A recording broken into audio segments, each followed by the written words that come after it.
everyone. Welcome to the 5th Bank for International Settlements Innovation Summit. We're so happy to have you here today, to all of you in person who made the journey to Basel, and to the many of you joining us online in various time zones. The BIS Innovation Summit is the Bank for International Settlements Innovation Hub's annual flagship event, convening central bankers, regulators, technology leaders, and academics to explore how innovation is shaping the future of finance. This year's summit runs from today, Tuesday the 9th of September, until Thursday the 11th of September. My name is Stephanie Hafner, and I will be your MC, or Master of Ceremonies, over the course of the day today. I'm an advisor for the Innovation Hub Zero System Center on assignment from the Banque de France. So the theme for this year is future-proofing central banks, meaning we'll be focusing on how institutions can adapt and stay resilient in the face of rapid technological change. From the potential of AI and quantum computing to shifting talent needs and new approaches to risk, the summit will explore what central banks need to stay ahead. So with this theme in mind, we'll be taking deep dives into the practical uses of AI in central banking, from monetary policy and compliance to risk and operations. We'll also be looking at cross-border collaboration, so ways that regulators, central banks, and private sector leaders are working together across borders to drive innovation and to support a more stable financial system. This week's summit will feature discussions in several different formats with a list of impressive speakers representing diverse perspectives, from central bank governors to technology leaders and distinguished academics. We'll have high-level panel discussions where you can hear from our speakers on the big tech trends transforming finance. We'll also have fireside chats with these leading thinkers at the forefront of technology and systemic change. And we'll also have technical roundtables to focus on the practical issues on RegTech, AI adoption, financial market infrastructures, and more. And lastly, we'll have roundtable discussions and debates in a smaller, more interactive format, offering a deeper dive into technical challenges, policy considerations, and cross-sector collaboration. So now a few important housekeeping issues to cover. So firstly, we'd like to remind you that the summit is being live streamed and recorded and will be published on YouTube and the BIS website afterwards. For those of you joining us online, the meeting link will be continuous over the course of today and tomorrow, and QR code surveys will be accessible after each session. Secondly, because the summit is being live streamed, there won't be Q&A time carved into the agenda, but to those of you here in person, please feel free to ask any questions to our speakers during the breaks. All coffee, meal, and drink breaks will take place just outside the auditorium in the networking area of the first floor over here, and you'll also find bathrooms in this area. The networking area outside will also feature throughout the day and during the coffee and lunch breaks a poster exhibition featuring 27 projects from the BIS Innovation Hub, with Innovation Hub advisors representing each of them. So please feel free to approach them to learn more about each of our projects. We would also encourage both the audience and our speakers to please do your best to keep to the timings laid out in the agenda in terms of both the breaks and the panels. And this is to ensure that the next speakers can benefit from their full allocated time slot. Wi-Fi information can be found on the back of your badges, along with the agenda and speakers lineup, which can be consulted through the QR code on your badge. Finally, today's agenda will run until 6 p.m., at which point we have organized an apéro and social event for you, which will run until 8 p.m. We really look forward to meeting all of you in more depth during the afternoon coffee breaks and during the apéro. So now, in order to give you a deeper overview of this week's summit, I will now pass over to the BIS Deputy General Manager and Acting Head of the BIS Innovation Hub, Andréa Maechler.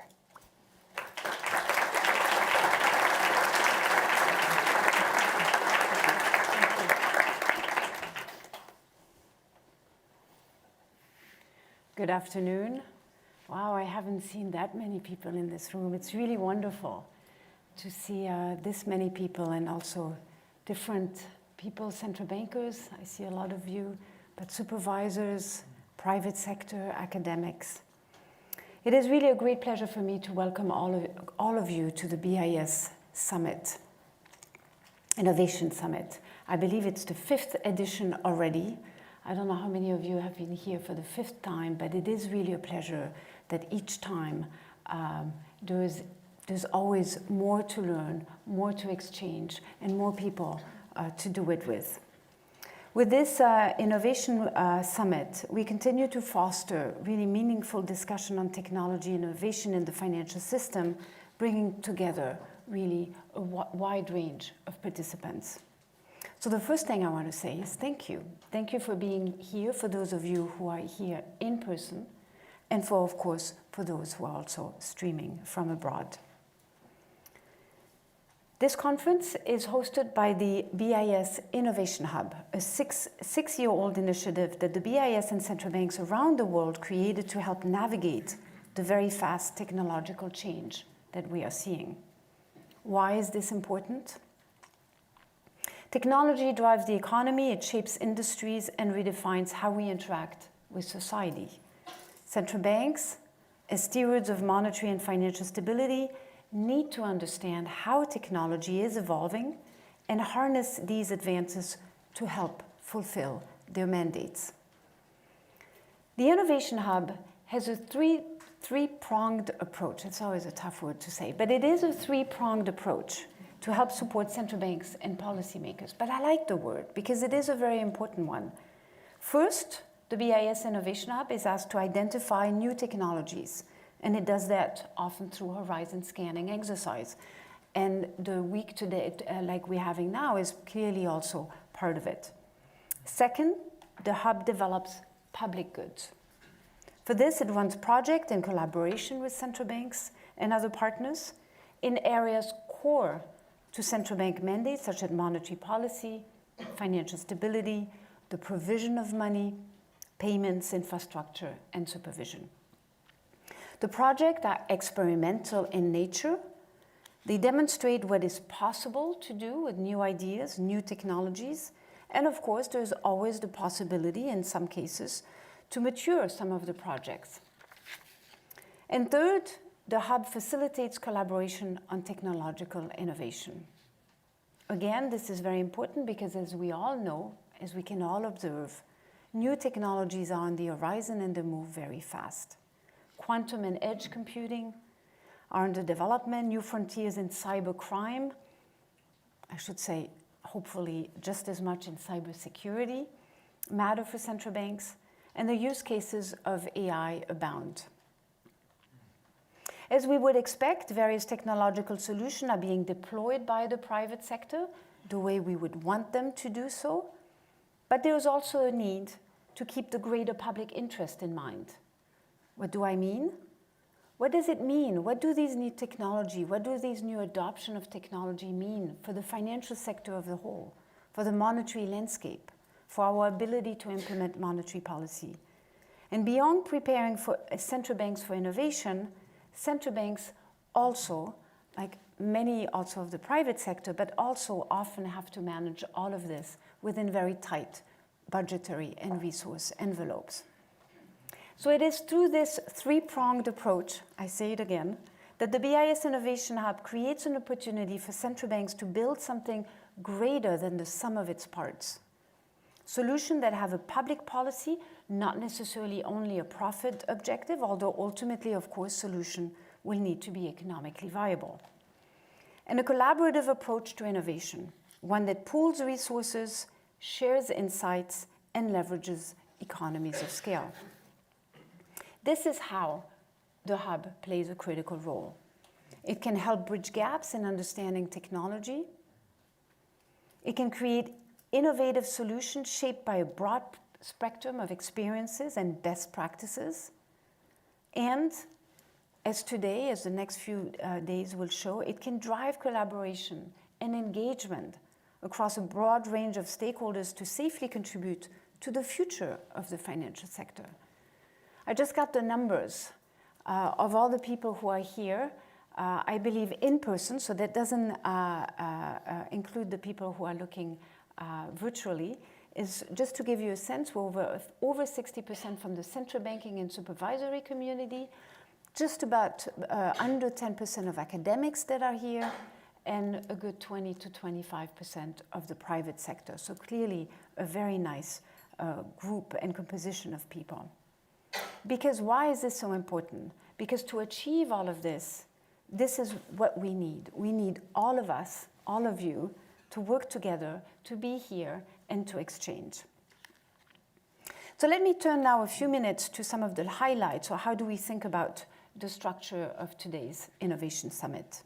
So over the next three days, and we've already heard of it, there'll be a number of high-level panel discussions, fireside chats, in-depth technological roundtables to explore 3 interconnected themes: future-proofing central banks, AI for the financial sector, and cross-border collaboration.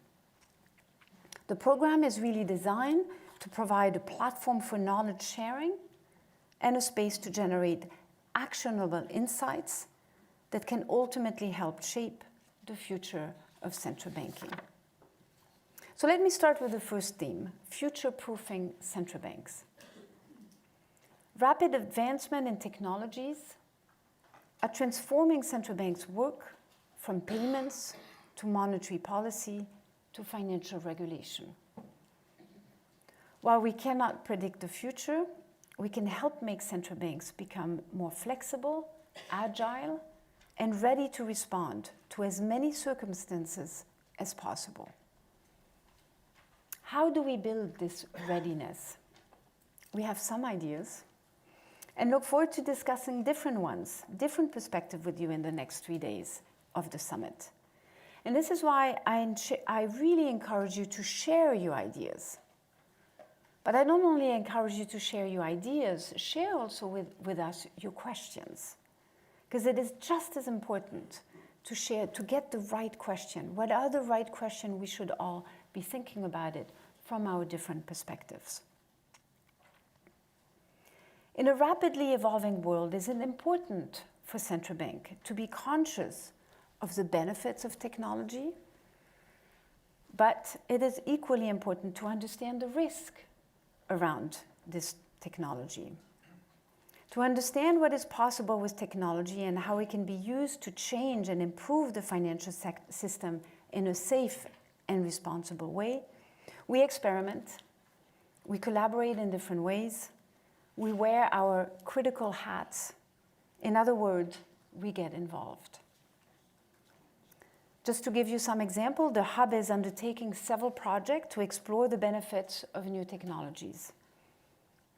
Some initiatives have been looking to understand how tokenization can help improve the way the financial system works today, such as, for instance, one of our flagship projects, the project Agora, but also Genesis, Promissa, Opine. Other projects are exploring different aspects of technology. They're looking at, for instance, how can we improve or maintain integrity? We have projects Aurora, Ursa, Mandela, and other projects look at security, such as the project LEAP or Polaris of the financial system. And the nice thing, all of these projects are done in different centers around the world, so that also creates already a first start towards cross-country collaboration. You will hear much more about these projects during the conference, because many of the authors, contributors to these projects are here. And you will learn about their achievements and what they mean and what are the lessons learned. Because in the end, but the most important, while there's excitement, and I'm the first to be excited about the achievement of every and single of these projects, this is really not about just having cool projects. This is having projects that we can rely on. This is about, or at least hoping to use the technology in a very safe, in a responsible way. So it is really not, and today is going to show this as well, it is really not about using the latest technology no matter what, just to be using it. It is really about how do we harness its benefit to serve the trust and stability that are so essential for well-functioning monetary architecture. So let me move briefly to the next theme, which is AI. And here I will be brief because there's a lot to say, but more importantly, you will hear more about this from our General Manager, Pablo Hernández de Cos, tomorrow, who will introduce the topic. But there's no exaggeration to say that AI is likely to be a paradigm-changing technology. It has the benefit or the potential to benefit automation, hopefully productivity, and operational efficiency. However, it also presents some shortcomings so far, right? On trust, transparency, explainability, and importantly, I find that the most fascinating, AI lacks one component, one element. AI lacks self-awareness. AI does not know what it does not know. I know, right? And it's actually something quite important. For central banks, we all know it, AI is not a choice, it is a must. In fact, in the horizon scanning exercise the Innovation Hub has developed, AI clearly comes out as the technology theme of the highest potential impact on central banks across the next 5 to 10 years. So central banks' jobs is to sustain trust in a monetary and financial system, and they need to make sure that when change happens, when technological change happens, as it is likely to be the case with AI, it will happen for the better. And this brings me to the question, how? How should central banks approach AI developments? What foundations are required? What should be the level of ambition? And how could they best collaborate to achieve the goals? Well, I don't have all the answers. Not yet, hopefully. But I do hope that the next few days will help us move forward, whether it's in answers or in sharpening the questions that will help us tell what are the areas we need to analyze further. And like many central banks, the BIS has already started its journey. The Hub has played a key role in exploring various AI applications to support central bank and supervisors in the mandate. I'll give you a few more project names. The Hub has Project Spectrum, Project Neo, Project Insight that explore how AI and data can strengthen monetary policy, that address governance frameworks, and that assesses systemic impacts of AI adoption. To succeed with AI, central banks need a unified approach underpinned by a strong foundation that is often invisible and yet so critical. What am I talking about? I'm talking a foundation which includes a solid risk framework, strong data governance, effective AI model validation mechanism, and of course, last but not least, a constant upskilling of human capital. Collaboration remains key to address in leveraging AI responsibly. This brings me to the third theme of the BIS Innovation Summit, which is cross-border collaboration. Balancing innovation with stability is a journey that no institution can take on its own. I would argue we need 3 key ingredients: new forms of collaboration, partnerships, and platforms for knowledge sharing. First, we must embrace new forms of collaboration. This is exactly what we do here at the Hub, which promotes an agile and collaborative work culture. And this collaboration fosters out-of-the-box thinking and innovative ideas, which are absolutely critical to push the frontiers. Second, a variety of partners is vital, exactly what I also said in my introductory remarks. The work has worked with academia, with the private sector, and with central banks and supervisors. And third, platforms for knowledge sharing, like this summit, allow for having conversations, sharing knowledge, and driving the ideas for future innovation projects. So let me conclude. I believe that no institution can handle these challenges alone. Global challenges require global efforts. While we harness the benefits of technological developments, let's not forget the real question is how effectively we as people rise to the occasion. How well we collaborate, how carefully we leverage technology, how successfully we attract and retain talent, and how diligently we take time to build the necessary strong foundations.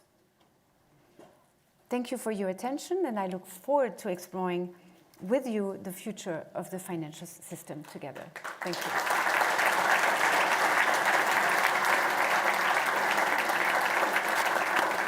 I give the word to Stephanie back. Stephanie. Thank you very much, Andrea, for putting that challenge to us so succinctly. Now, coming up next, we have some pre-recorded remarks from Joachim Nagel, President of the Deutsche Bundesbank. So please sit tight as I pass to my IT colleagues to stream his keynote speech for us today. Thank you. Ladies and gentlemen, dear colleagues, it is a great honor to address you today at the BIS Innovation Summit.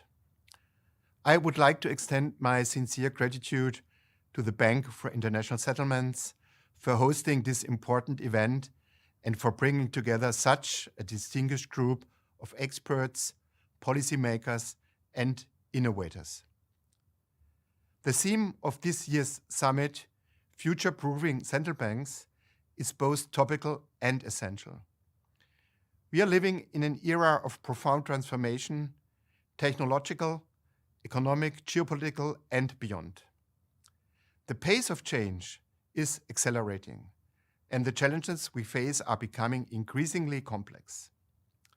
As central banks, we must not only adapt to these changes, but also anticipate them.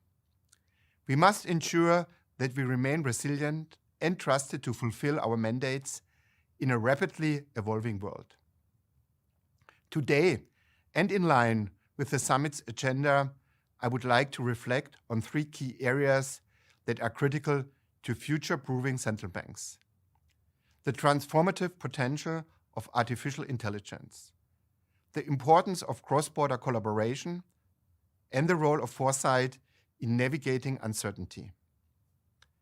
Each of these areas is vital in its own right, but together they form the foundation of a forward-looking and resilient central banking system. Let me begin with artificial intelligence, a technology that is reshaping industries and societies around the globe. For central banks, AI offers immense potential to enhance our capabilities. It allows us to analyze vast amounts of data with unprecedented speed and precision, improving our ability to forecast economic trends, assess risks, and make informed decisions. At the Bundesbank, generative AI is now broadly available for our staff to use. This technology is already augmenting existing processes in almost every business area, from document drafting to advanced data analysis. AI applications are not only supporting us in areas like banking supervision or economics, but also in a wide range of internal and administrative services. The potential of AI is vast, and it is enhancing the way we work as a symbiosis between efficiency and responsibility. But the potential of AI goes far beyond operational improvements. It opens up entirely new possibilities for how we approach our core mandates. Consider monetary policy. AI-driven models can help us better understand the complex interactions between economic variables, allowing us to fine-tune our policy responses. In financial supervision, AI can help us identify emerging risks in real time, enabling us to act proactively rather than reactively. Today, AI acts as an assistant supporting our experts, but not replacing them. At the same time, we are moving from relatively simple systems to more sophisticated agentic AI, capable of handling increasingly complex tasks. Yet, human experts and their responsibilities remain firmly in the loop. AI is a powerful tool, not a decision maker. This distinction is crucial, especially in the context of central banking, where trust, accountability, and sound judgment are paramount. As we embrace these technologies, we must also remain vigilant. AI is not without its risks. Issues such as data privacy, cybersecurity, and ethical considerations must be addressed with care. How do we ensure that outputs from AI systems are transparent and accountable? How do we prevent unintended consequences? Biased results due to the training and origin of AI systems, or new systemic vulnerabilities being created. The European Union has taken a significant step in addressing these challenges through the AI Act. This regulatory framework aims to ensure that AI systems are developed and deployed in a way that is both safe and trustworthy. By categorizing AI applications based on their risk levels, the Act provides a structured approach to mitigating potential harm while fostering innovation. Time will tell whether global AI regulatory efforts will follow in the footsteps of the European Union's AI Act. I believe transparency, accountability, and fairness should be at the core of our AI strategies, not only to comply with regulations, but also to uphold public trust in our institutions. Striking the right balance between innovation and caution will be crucial. This requires not only robust governance frameworks, but also a commitment to ongoing research and dialogue. At the Bundesbank, we are actively engaging with experts from academia, industry, and our international partners to ensure that we harness the benefits of AI while mitigating its risks. Additionally, we must invest in building the skills and expertise needed to effectively leverage AI. To fully realize the benefits of AI, we need to foster a culture of openness and innovation within our workforce.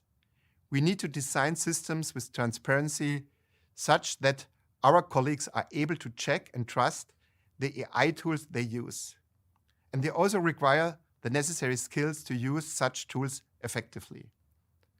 The demographic shift many of our institutions are facing, an aging workforce in general, and a growing wave of retirees over the next decade, makes this even more urgent. By supporting research and education in AI, we can ensure that the next generation of central bankers is equipped with the necessary skills to navigate the challenges and opportunities that lie ahead. The second pillar of future-proofing central banks I want to talk about is collaboration. In an increasingly interconnected world, no central bank operates in isolation. The challenges we face, whether it be the rise of tokenized assets, technological breakthroughs, climate change, or the safeguarding of financial stability, are global in nature. They require global solutions. This is why international collaboration is not just beneficial, but essential. The work of the BIS Innovation Hub stands as a testament to what we can achieve when we join forces. The Hub's initiatives have been most valuable when they have brought together central banks to explore new solutions and applications, proactively challenging the status quo and pushing the boundaries of what is possible in and among our institutions. Central banks are unique in that, while we may operate in different jurisdictions, our core use cases are often remarkably similar. We are not in competition with one another. Rather, we share a common mission to ensure monetary and financial stability, ensure the smooth functioning of payment systems, and to serve the public good in a trusted way. The BIS Innovation Hub plays a crucial role in identifying these common use cases and facilitating the development of applications that benefit us all. By working together, we can pool our expertise, share lessons learned, and create synergies. The collaborative approach not only accelerates innovation, but also helps us to produce public goods, solutions and standards that benefit the entire community and strengthens the resilience of the global financial system. At the Bundesbank, we are deeply committed to fostering international cooperation. We believe that by working together, we can create a financial system that is not only more efficient, but also more inclusive and resilient.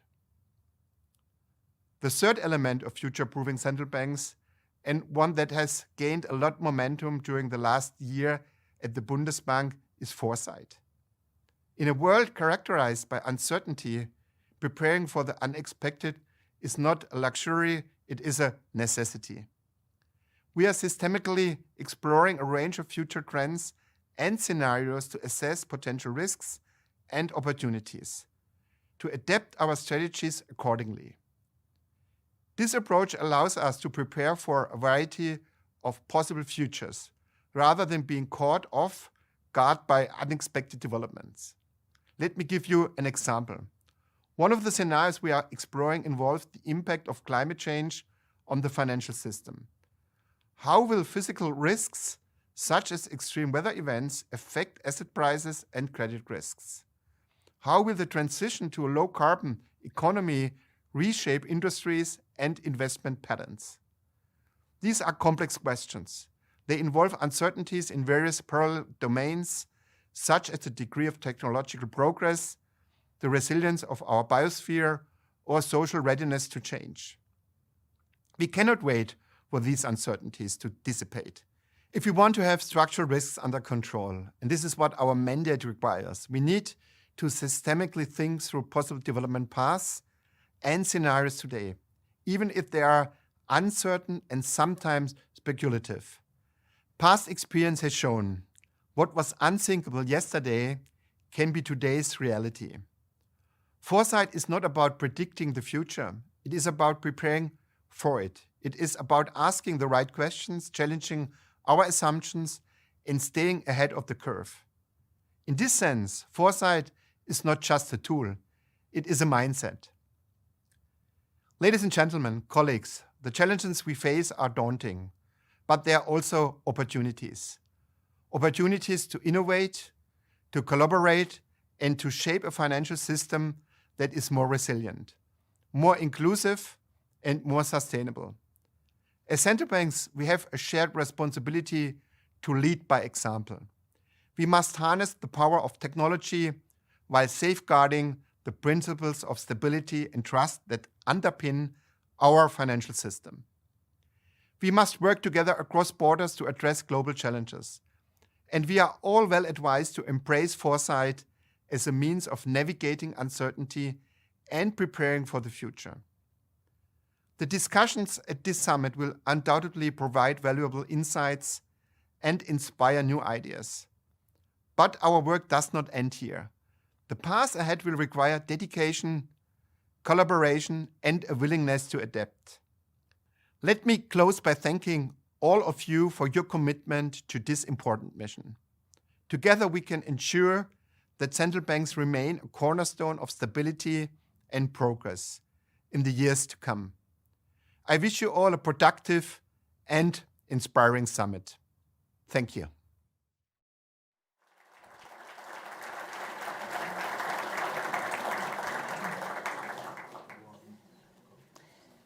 Thank you very much to Joachim Nagel for laying out an inspiring way through the challenge ahead.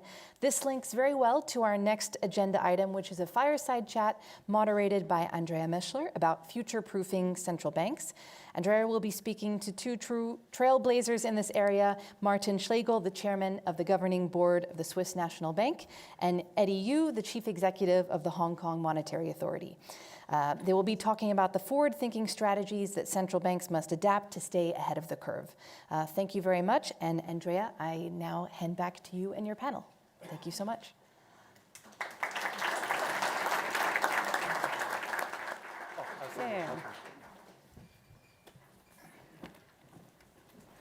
I'll be facing you. Hello, everybody. It's a great pleasure. Eddie Hu, Chief Executive for the HKMA, and Martin Schlegel, Chairman of the Governing Board of the SNB. We have heard it. Today it's a panel on future-proofing central banking, which is quite a daunting word. But we've also heard from, I thought it was very nicely said from President Joachim Nagel, president of the Bundesbank, and I'm just going to quote him because, you know, the pace of change is accelerating, challenges we face become more complex. By the end of his talk, he talked about daunting challenges. So to navigate this environment, this very rapidly environment, we've also heard from Joachim that central bank must be proactive. They need to have a collective approach and in order to understand how to leverage these new technology, but it also means to rethink. How do we operate? How do we collaborate? How do we manage the risk? So at the SNB, I'm sorry, Martin, at the BIS, at the BIS, we often stress that future-proofing central banks is not just about, as I mentioned it, adopting new technology, but it is really about thinking how do we integrate them in a way that reinforces the time-tested principle of stability, trust, and resilience. But it also means that balance about embracing innovation in a way that safeguards the core foundation, cultivating new skill, and also, of course, having the right foundation in terms of risk management. So we have here Eddie Hu from Hong Kong, Martin Schlegel from Switzerland. It's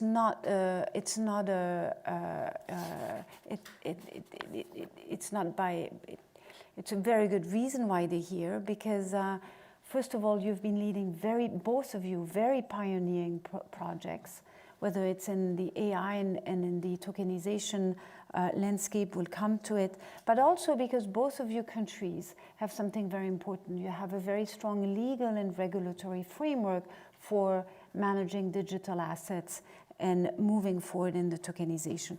So the first question I want to ask to both of you is really, from your perspective, what does it mean to truly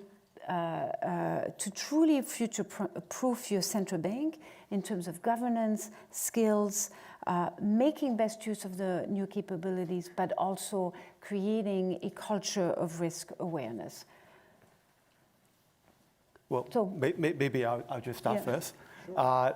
Well, at the HKMA, we've always been thinking about the fast evolving landscape of technology. In fact, about 5 years ago, we started 2 projects in parallel. One is a comprehensive digitalization program across all HKMA operations, basically to future-proof the HKMA in technology. The second project is a fintech strategy for 5 years, between 2020 to 25, which is to future-proof our banking sector so that they will adopt the latest strategy. And in both programs, the main thing that we need to think about is, like what Joachim and you have mentioned, is the balance between innovation and risk. How to make the right balance, and they're slightly different in the 2 programs. Well, let me first start with our internal program. When we started that, we actually communicated to our staff through town halls, because it's for everybody. It's not for the tech teams, it's for everybody. We communicated a few overarching principles. The first one is that when you think about risk actually have 2 sides. There's always risk in introducing any innovation or even making changes to your systems. But in a fast evolving world of technology, there's also big risk for falling behind if you don't catch up. So one needs to think about risk in this way. Second, when we think about innovation, which is the other side of the equation, innovation alone may not be sufficient. The pace of innovation is also important. We actually encourage our staff, whether to, in our own internal program or in pushing banks, to think about being early adopters of technology. Just try it out. Because in our view, well, it's really the HKMA view, slow adoption or late adoption is not really innovation. It's really following the innovation. And these 2 views about innovation and risk means that the HKMA probably will need to take a more risk-taking direction. And that's actually not very natural or even comfortable for many of our central bank staff. It's not a culture that we usually have. But we still think that we need to, at least in the innovation area, we need to take measured risk, we need to allow failure, and we need to learn from these failure so that we can do better in the next project. For example, one of our early projects that we actually did together with Thailand was called E-Trade Connect. It was a failure. It was not a failure, but it was just not adopted by the industry. So we gave it up. But the E-Trade Connect actually leads to a very successful projects in the subsequent areas, including the commercial data exchange, and also a new project called Cargo X. It's really about how to use data to facilitate trade finance. So having failure is not an issue if you learn from it. And in our few years of experience, we've got three elements or three lessons that we can share with you in terms of how to make it work in terms of pushing innovation. The first one is that there's got to be a tone from the top. As I mentioned, not everyone, especially those in the regulatory teams, those who've been in central banking for 30 years, not everyone likes changes, especially if they feel that they are already very adequate and equipped to do their work. I've been doing this for the last 20 years. Why do you want me to change? So we need to articulate a very clear case on the need to innovate. The better thing to do is to just test case or use sandbox for some of the new tools, and which will yield tangible results. And then use these results to show to the other teams that, hey, this is what you can do with technology. So it's to convince everybody that it's actually good for the organization. The second thing is about talent, which you also mentioned. We need the people with not just the right skill set, but also the right mindset. Of course, we need to bring in new talents in tech areas like AI specialists, data scientists, et cetera. In fact, in the HKMA, we now have a stream of career for the technologists, so that apart from economists, regulators, we have technologists. But it's not enough. We need to equip all the other subject experts with some type of tech savviness. Whether you're an economist in research or you're a regulator in banking, we want everybody to at least have some sense of tech savviness.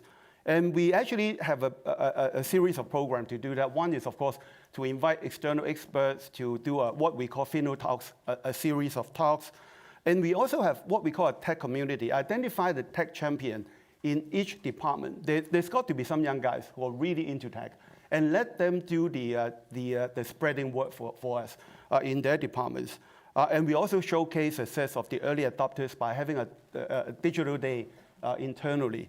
And it's also important to get your tech people, at least that's what we do, get our tech people and IT people to think about themselves not as service provider. What used to happen is that the banking regulator, the monetary guys, they are the users. They direct you what to do. But now we're talking about co-creating technology tools for better use for business users. They're equal. So it's not one driving the other, but it's really co-creating. The last thing I want to mention is about the importance of the right tech stack and also the architecture. There's always a risk that the existing system may not be adequate or equipped to support innovation, whether you're talking about poor data or very segregated data pools, silo systems, cybersecurity, et cetera. So our suggestion in our experience is really to get it right from the beginning.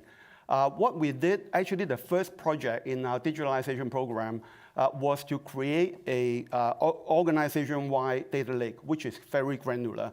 And for that to happen, you need to have very strong data governance, data rules, so that the data owners will be comfortable to put their data into the common lake. And we also revamped our IT system, IT platform to enhance cybersecurity so that we can use data better. And also, when you start this program, in our case, we're seeing people getting too excited. Different proof of concept, different pilots, everybody wants to do their own things. But we need a central control.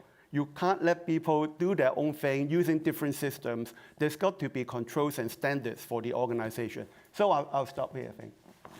No, but that's really fascinating, right? This is about technological innovation. You need the right infrastructure, but ultimately a big emphasis is on the mindset. Yeah.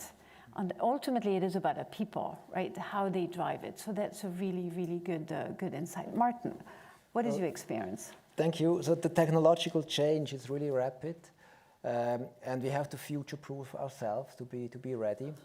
At the same time, as central banks, you have always to be also aware our mandate didn't change, and the mandate should really stay our compass in whatever we do. But I think, like talking about technology, like 3 things are really important in our view. It's like it's insight, its capability, and its engagement. Let's start with insight. So whenever there is a new development, as a central bank, first we have to understand it. Does it have an impact on the fulfillment of our mandate, for example? Or can we even use it to fulfill our mandate? For example, tokenization. So this can have an impact on the mandate, but you can also use it to fulfill our mandate. Then second, so this is insight. The second is capability. Of course, that's an easy one. We need the necessary skills here. And like as an example, technical understanding of how DLT works or things work. And the last thing is like the engagement. So we always have to take our stakeholders on board. So insight, capability, and engagement. This is really important for future-proofing the central bank. I can do an illustration with a surprising example, and this very old-fashioned example. It's banknotes. As you might know or might not know, the Swiss National Bank has currently started to develop new banknotes, and their banknotes are actually high-tech. It's really technologically very advanced. And also there, it's quite interesting because technology on the one hand hurts us because it becomes easier to counterfeit banknotes. On the other hand, technology is also very good for us because we can develop new security features so they get more secure. So the insight is clear. There's an arms race between the counterfeiters and the central bank. Then the next one, capability, it's also clear because we need the capabilities to develop new security features. Of course, not alone, but together in collaboration with the technology providers and the firms that provide the banknotes. And then the last one is engagement. And also there, it's important that we engage with these firms that I just mentioned, but also engage with the public because introducing a new series of banknotes is a big undertaking, and we just finished a survey where the public could voice its opinion on the banknote, on the drafts of the banknotes. If I maybe turn more to electronic payments, which is also part of the mandate of the Swiss National Bank or of many central banks around the world, this really could have an impact on the central bank. A positive one, perhaps it's easier and cheaper to settle securities, but on the other hand, it can also have an impact if, for example, securities are no longer settled against central bank money, but against private money. This can have an impact on the implementation of monetary policy, on the ability to manage interest rates, for example, and of course also it raises questions about financial stability that we have to answer as central banks. But Martin, let me, thank you very much. Let me push you a little bit because it's interesting, right? You bring the very good example of cash, also payments, but that's not all you've done, right? As the chairman of the Swiss National Bank, since under your leadership, the SNB has also really pushed frontiers in advanced analytics, but also in blockchain technology. Right, so can you tell us a little bit more for monetary policy and financial stability purposes, but can you talk to us a little bit more also on these areas of work you've been engaging in? Of course, so the SNB has now quite some experience with the blockchain technology, distributed ledger technology. The most, I would almost say famous one is Project Helvetia, and here can give credit to you, Andrea, because when you were at the Swiss National Bank, actually you started the project. The aim of the project is to settle transactions with tokenized assets. And there are two ways to do this. So one would be for a central bank. So there are tokenized assets like bonds, equities, and so on. And as a central bank, you can also tokenize central bank money. So this would be a wholesale CBDC on the same platform, on the same blockchain like the assets. The other option that we explored is RTGS linked, we call it. So just we have the new platform where the tokenized assets are settled, and then on the other hand, you have a link to the existing system, existing RTGS system, and then you can settle the securities like this. So we had these two concepts. We started with the proof of concept first, and the proof of concept showed that both ways are possible. Then the second phase was an important one because, like the proof of concept, you can say is an easy one. It's more theoretical work, but then the second phase was the where we really had this. We built the prototypes. It was the prototype phase. So there we really linked the new system with the core banking systems of some banks and also the Swiss National Bank. So this enabled us in the end to really do transactions. And this leads me to the third phase, which is the pilot phase. This is currently also ongoing, where we really can, on this platform, it's the SDX platform, it's together with the private sector, where we can settle bonds against tokenized central bank money, so wholesale CBDC. So to our knowledge, this is the first wholesale central bank digital currency on a blockchain. What's also important, because this was, in a way, it was a revolutionary project, so you need the support of the board. At the time, Andréa was in the board and supported it very, very strongly, so thank you for this. But of course, if you only have the board, this is not enough. You need also the expert levels. So we had really on the expert level, we had working groups where people from monetary policy were in it, from financial stability, risk management, banking operations, and so on. That because it's really something that touches the whole bank, and there you have to work together in the bank. And I can also underline what Eddie just said. You also need like a mindset that also failure, I also call it now failure because you use the word, is possible, because a lot of these projects, they probably turn out not to be successes, they will not be follow-up then in the real world. But this is not the problem, because as long as you learn something from these projects, they are a success.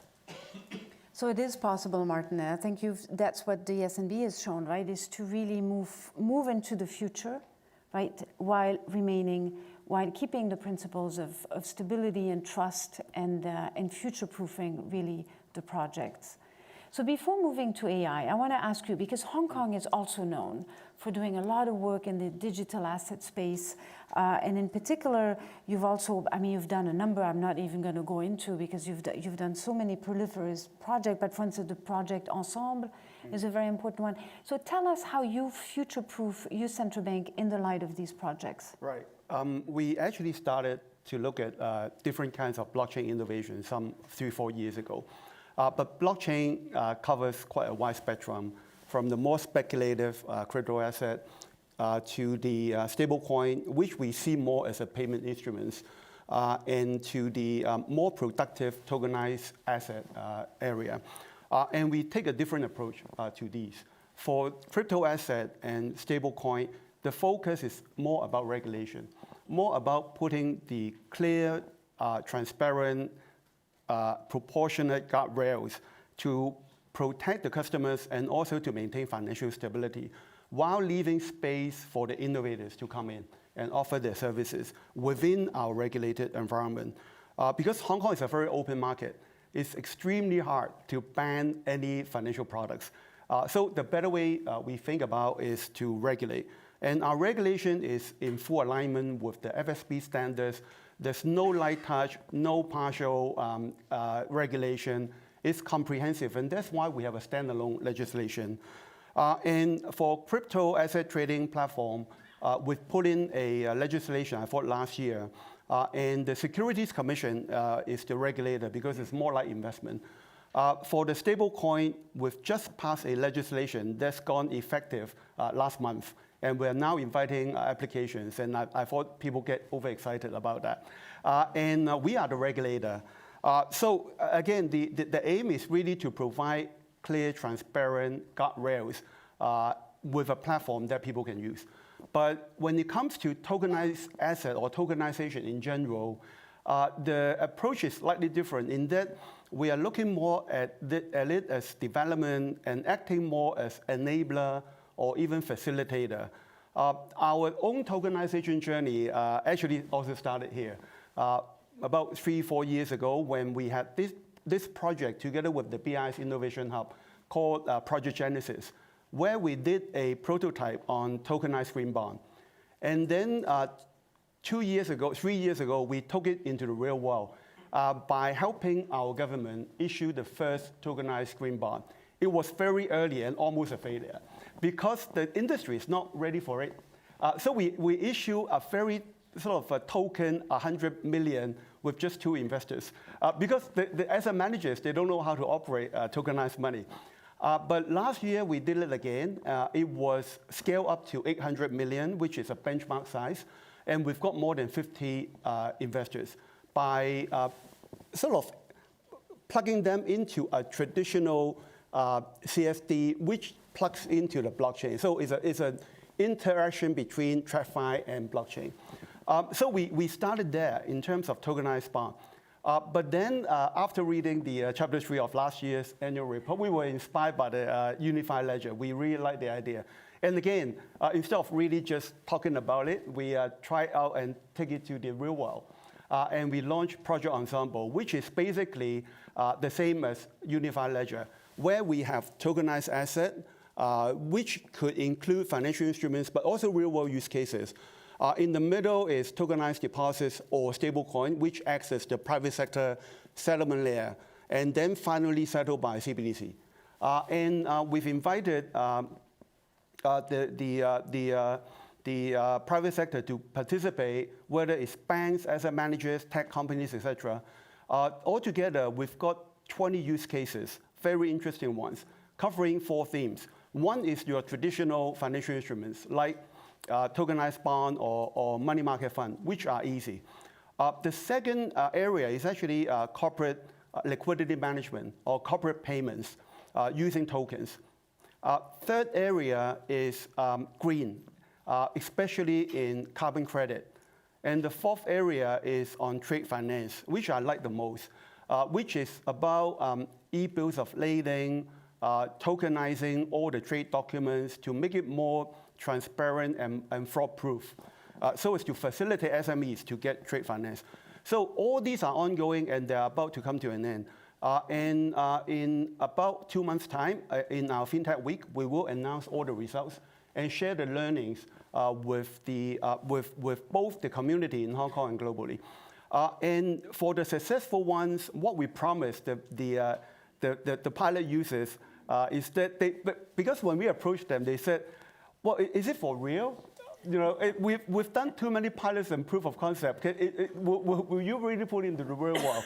So we promised them that if for the successful ones, we will provide a production environment by the end of this year.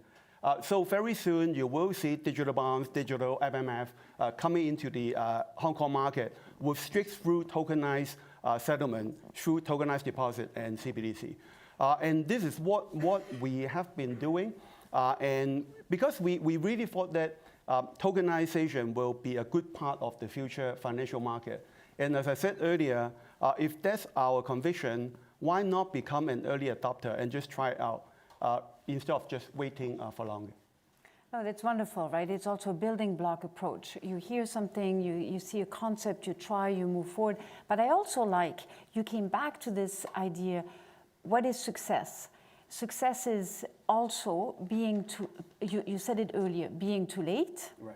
but also being too early has also its difficulties, right? Because no one is ready. So, but it is an ongoing dialogue with developments around you. So we will definitely looking forward to hearing your lessons learned of that project. So we'll all be waiting for that. Let me now turn a little bit, and I'll turn first to Martin on, let's move a little bit to AI.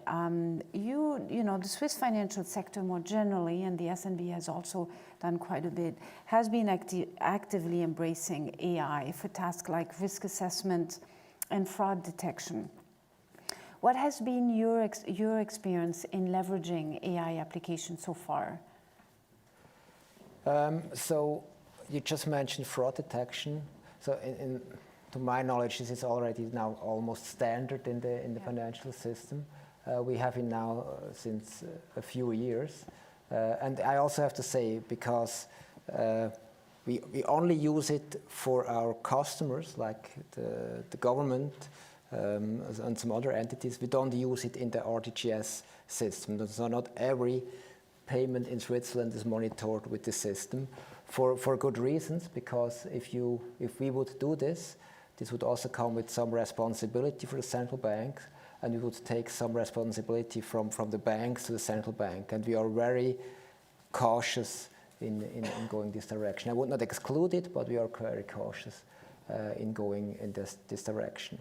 So other than that, we have a broad range of use cases for AI at the Swiss National Bank. For example, in monetary policy, just discussed a paper this week with experts. They are using AI for sentiment analysis.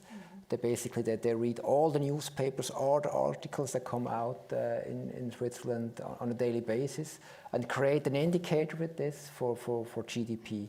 And apparently this works quite well. So it's really a decent forecast of GDP in Switzerland. Another example would be in financial stability. Also there, reading social media posts, maybe not all, but a lot of social media posts, and then maybe finding some signals that there could be a problem in the financial system. So this is really like a monitoring system for financial stability. And then, also, of course, also in financial markets, it's important. Also there we do sentiment analysis, because the Swiss franc is a safe haven, and when there is the sentiment is bad in the financial markets, the Swiss franc appreciates. When it's good, then the Swiss franc depreciates.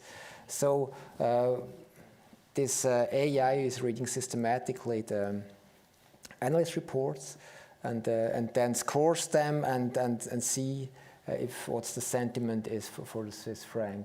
Is it positive or a negative one? So, and this is really sentiment analysis. I think this is really has been very successful overall. What we also do is actually really one of the core of our mandate is inflation forecast. We have a machine learning, so it's not a LLM, it's machine learning for the short-term inflation forecast. And what we see there, it really improves the forecast over the next months that we do. So it's to achieve all these projects, and it's typically it's not the governing board or management that comes up with these ideas. Typically it's staff, it's the experts, and therefore it's very important to have an environment in the bank that is conducive to such ideas. Also an environment where people try to experiment with such ideas, and where they also have like internal IT environment where they can experiment and do these projects. Because as a central bank, as you know, data security is very important, and because we cannot have a failure in data security, because it's about trust in the end, central banking, and therefore we have to be careful there. This means that we have to provide the experts with an internal solution where they can do these experiments and their projects. I like it. It comes back to the idea you need both the skills and the mindset to move forward with innovation. Thank you so much, Martin. Let me now turn to Eddie. You have also, my understanding, you've also moved into Gen AI with a Gen AI sandbox. Do you want to tell us a little bit what your experience is? Right. Well, the Gen AI sandbox is what we introduced for the banking sector to try out their Gen AI use cases. We did it together with the Cyberport, which is a government innovation hub in Hong Kong. It offers two things. One is a risk control, safe environment for the banks to try out where they can get almost real-time regulatory feedback from us. And the second thing is really about innovation has to be inclusive, because when it comes to Gen AI, you need to have quite a lot of computing power in order to be able to use it. The smaller banks, they're not ready. But the Cyberport is actually providing free computing resources for the smaller banks to try out before they actually make the investments to acquire all these computing resources. And we've got very good response from the industry. We've got something like 20, 30 applications. We selected 10. Covering anything, from back office to customer interaction to AML, fraud detection, etc. Again, it's coming to the end, and we will be putting out a report for sharing with the industry in the next quarter. But just a feeler about the things that these banks will be sharing with the rest of the industry. It's a bit operational, not really grand, but even mundane, but they are important if banks want to scale up Gen AI usage. Things like, one, data readiness. When they start to use Gen AI, you need high quality data. For example, if you do use Gen AI for AML, you need loads of AML reports, transaction histories on an ongoing basis. If you use human to turn the unstructured data into AI readable form, it's very cumbersome. One bank actually tried out using AI to do the formatting, and they are going to share that with the others, how to do it. The second is how to think about model evaluation. Because for the use of Gen AI, unlike the UAT that we very often have, it's either pass or fail. But for the use of Gen AI, it's a very multi-dimensional type of metric that you have to use, including accuracy, completeness, reliability, and it has to be done on an ongoing basis because consistency is important. Your chatbot may give an answer to you one way, and then the next day, the chatbot may give you the other. So how to measure success for these applications is something that they're going to share. The third one is more difficult. The feedback from the banks is that while the methodology for ensuring accuracy, privacy, security are already quite ready in market, what they are lacking and facing challenge is explainability of AI, which is quite fundamental to trust in the use of AI in the banking system. And that's actually why we are very glad that we are partnering again with the BIS Innovation Hub on a project to create, to research into the possibility of having an explainable AI toolkit so that we can provide a bespoke AI model auditing prototype for both the banks and regulators to oversee AI-driven banking operations. And from this Gen AI sandbox, I thought it's actually beneficial in two ways for our banking industry. One is it accelerates the adoption of Gen AI. First, they can try out in a sandbox. And second, when you see your neighbor doing that, you are forced to do it. And second, it encourages collaboration. By sharing their learnings, for the 10 banks in the sandbox, they actually share almost day to day. And we get the AI service providers to work very closely with them from ideation to prototype to actually making the applications in the sandbox. Very shortly, we'll be starting, we have already started applications for our next sandbox, the second sandbox. This time, we've got even more applicants, 60 banks want to do it. We'll screen in 20. But this time, we're encouraging banks to also include one thing, which another bank tried out in the last cohort, which is AI versus AI. Basically, using AI to address some of the risks arising from the adoption of AI itself.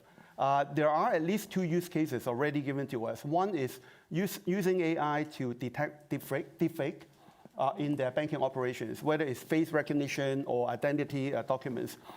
Second is to use AI to check or QA AI outputs. If you think about an AI chatbot, you really can't sort of track their performance hour by hour. If you use a human to do that, you sample check. But if you use an AI to quality check the other AI chatbot, it's ongoing. So these are the kind of new things that they might try out in our next cohort. So I think it's actually quite interesting developments.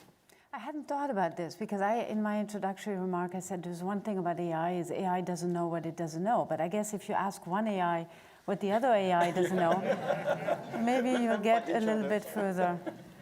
Very, very good. Look, I find it really, really fascinating. We have about 8 minutes left. I want to finish up with the word collaboration. And in both of you, can you talk to us a little bit, whether it's not technology specific, but what has been your experience about the role of collaboration, but also the importance, how can we improve it? But I want to come back to, of course, cross-border, this is what, the BIS we do with you, but also even domestically, or even here, right? The importance of mixing up different groups of people. Are there anything you want to tell us about the importance or the limitation, right? About collaboration domestically and of course also internationally. So maybe Martin, if you can stay, and then we'll come to Eddie. So collaboration is absolutely crucial. And here the Innovation Hub is really very, very helpful. For example, the Swiss Center here in Basel and in Zurich. So we have staff there from the SMB, and we have staff from the BIS, and we have even some assignees, secondees. And this working together, this collaboration is already extremely fruitful. So this is the collaboration within the center, but then also the collaboration between the centers is really important. I just took part in a meeting of all the center heads a few months ago, and this was also very interesting. And this collaboration is absolutely crucial. But then it's also the collaboration beyond that. This means collaboration with the private sector, of course. It's collaboration with other international organizations, like, for example, we had in Promissa with the World Bank. And of course also academia, we should not forget, and they can contribute a lot also to this collaboration. Many of the projects that we have in the Innovation Hub are collaborative by nature. For example, what we had is this Promissa I just mentioned. This is together with the World Bank and other central banks. But then also Jura that we had with the Banque de France was very collaborative. And of course also the PINE project with several central banks working on implementation. So I think collaboration is part of the DNA of the BIS itself, but also of the Innovation Hub. And it's with this collaboration actually is the big success factor of the BIS and the Innovation Hub. And I think the BIS definitely echoes this. The importance of having also centers that are regionally located is also very important, right? Because the regulatory and legal framework can be different. The risk culture can be very different. So having this, and for the BIS, I think has been also very key in helping us moving forward. What are your perspective on this? Well, I absolutely agree that collaboration is important. Let me start with domestic.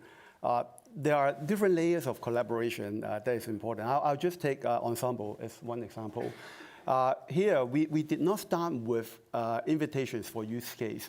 We actually started with creating what we call an architecture community, comprising us, the tech firms, the banks, asset managers, and also the academia, to try to work out some kind of common standards for the blockchain development in Hong Kong, so that in our tokenization ecosystem, there could be interoperability across all levels.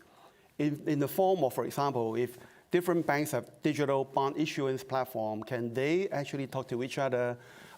And whether the digital asset layer can actually be interoperable with the tokenized deposit layer. So early engagement about some form of common standard is important. Of course, another layer of collaboration is with the other regulators. Because, for example, digital asset regulation, crypto is done by Securities Commission, and stablecoin is done by us.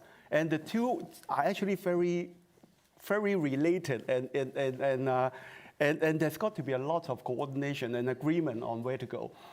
Fortunately, the current chairman, CEO of our Securities Commission, she came from the HKMA. So we're good friends, and it's easy to talk in one voice. But that collaboration is very important.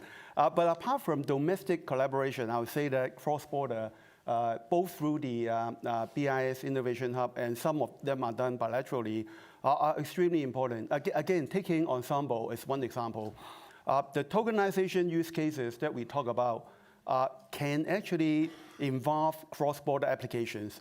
Not just the trading of tokenized assets like digital bonds or digital MMF, but also think about the real economy use cases like trade finance that involve cross-border usage, and it requires cross-border interoperability that counts on collaboration. And we are actually we've started several pilot projects with Thailand, which is mainly on trade finance and carbon credit, with Brazil on trade finance, and with Banque de France on DVP and PVP. And I hope that the learning from these pilots eventually could generate some form of more common standard for interoperability across cross-border tokenization use cases. So absolutely, collaboration is key. I love the word you use, and I'm going to keep it now. It's not a new word, but the architecture. You need to create an architecture community. I love it because architecture gives the idea of a building blocks, right? And the community it needs to be done together. So we're drawing to the end of this panel, which I have really found very fascinating. So I want to thank you. But I'm not going to try to summarize it, but some key takeaways that I have really. It is really impressive to see.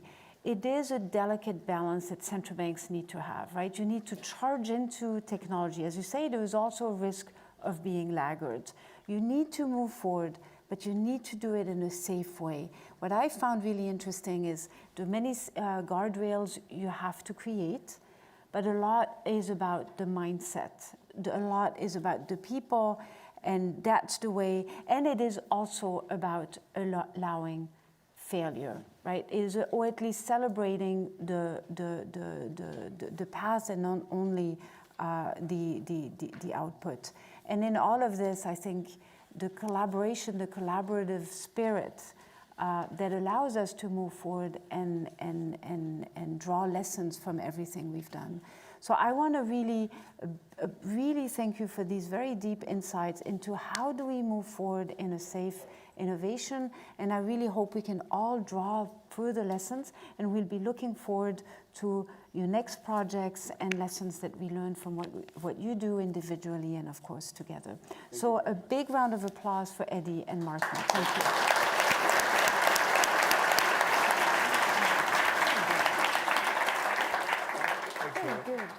Very interesting. Thank you very much, Andrea, Martin, and Eddie. I hope you all enjoyed this fascinating fireside chat. I know from my perspective, it was really inspiring to hear about all the tech-forward experiments and trials taking place at the HKMA and SMB. I'd now like to invite all of you to our coffee break, which will be taking place just outside here in the networking area. So.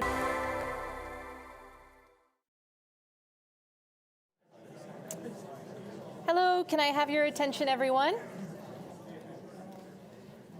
thank you to all of you for returning so promptly back to the room at 3:20. I hope you're just as excited to get going with the next session as you were to go on your coffee break. And I also hope you got the opportunity to take a look at our project posters, speak to some of our advisors, and network with one another. So our next panelist will be discussing how to collaborate on a stable financial system in an era of rapid technological change. This panel will be moderated by Gaston Gelos, the Deputy Head of the BIS's Monetary and Economic Department and Head of Financial Stability Policy. And Gaston will be joined by three panelists, Aina Bonnier, the Deputy Governor of the Sferias Riksbank, José Luis Calderón, the CEO of PagoNext, and Andrew McCormack, the CEO of Nexus Global Payments. Many thanks to you all for participating, and with that, I'll now invite you, Gaston, to come up to the stage with your panelists for the panel. Thank you.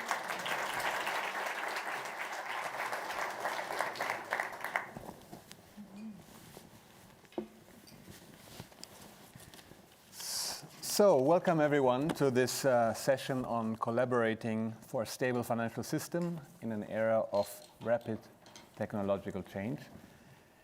As new and emerging technologies such as AI and quantum computing are, or at least will be likely affecting the financial sector increasingly, the implications transcend borders.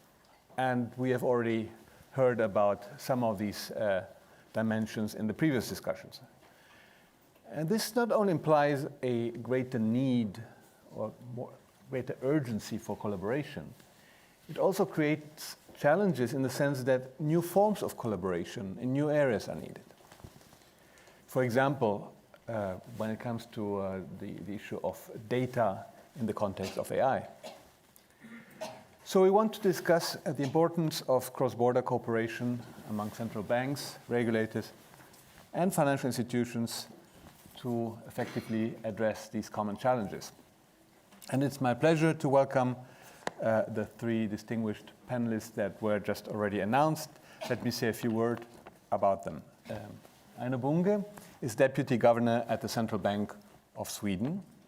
Previously, she was Vice President and Head of Staff at AMF, not IMF, I came from the IMF, AMF Pensions, and served as Director General for Financial Markets at the Ministry of Finance and Executive Director for Markets, Economic Analysis and Policy at the Swedish Financial Supervisory Agency.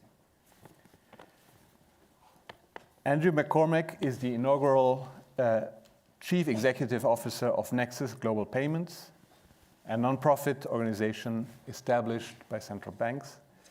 And before joining NGP, Andrew was CEO of Etihad Payments, the national payments entity of the United Arab Emirates.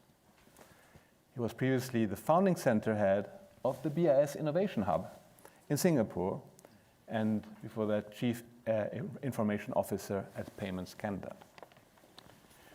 José Luis Calderón is CEO of PagoNext Payments, part of PagoNext, the business by Banco Santander that brings together its payment solutions. Prior to his current role, José Luis was Managing Director, Global Head of Global Transaction Banking at Santander Corporate and Investment Banking. So let me start with a question to you, Aina. Given your experience in both Swedish and international financial policy, how do you see the integration of advanced technologies transforming the risk landscape for central banks? What, in your view, are the most urgent priorities for regulators to ensure that both innovation and financial stability, are maintained as these technologies become more embedded in the financial system? And how can cross-border cooperation help balance these two things? On the one hand, promoting innovation, but on the other hand, managing the potential risks as well. Well, thank you so much, and thank you for inviting me to talk about this topic. I think we'll come back during these days to this balance between having a safe environment and maintaining our mandates, but also getting the kind of innovation that we need to actually control the risks that we see in a rapidly changing environment. And I was at the conference last week at the European Systemic Risk Board, and Professor Ian Goldin then told us that this will be the slowest day for the rest of your life. And since I had a really busy day then, it felt a little bit discouraging, but it's really true.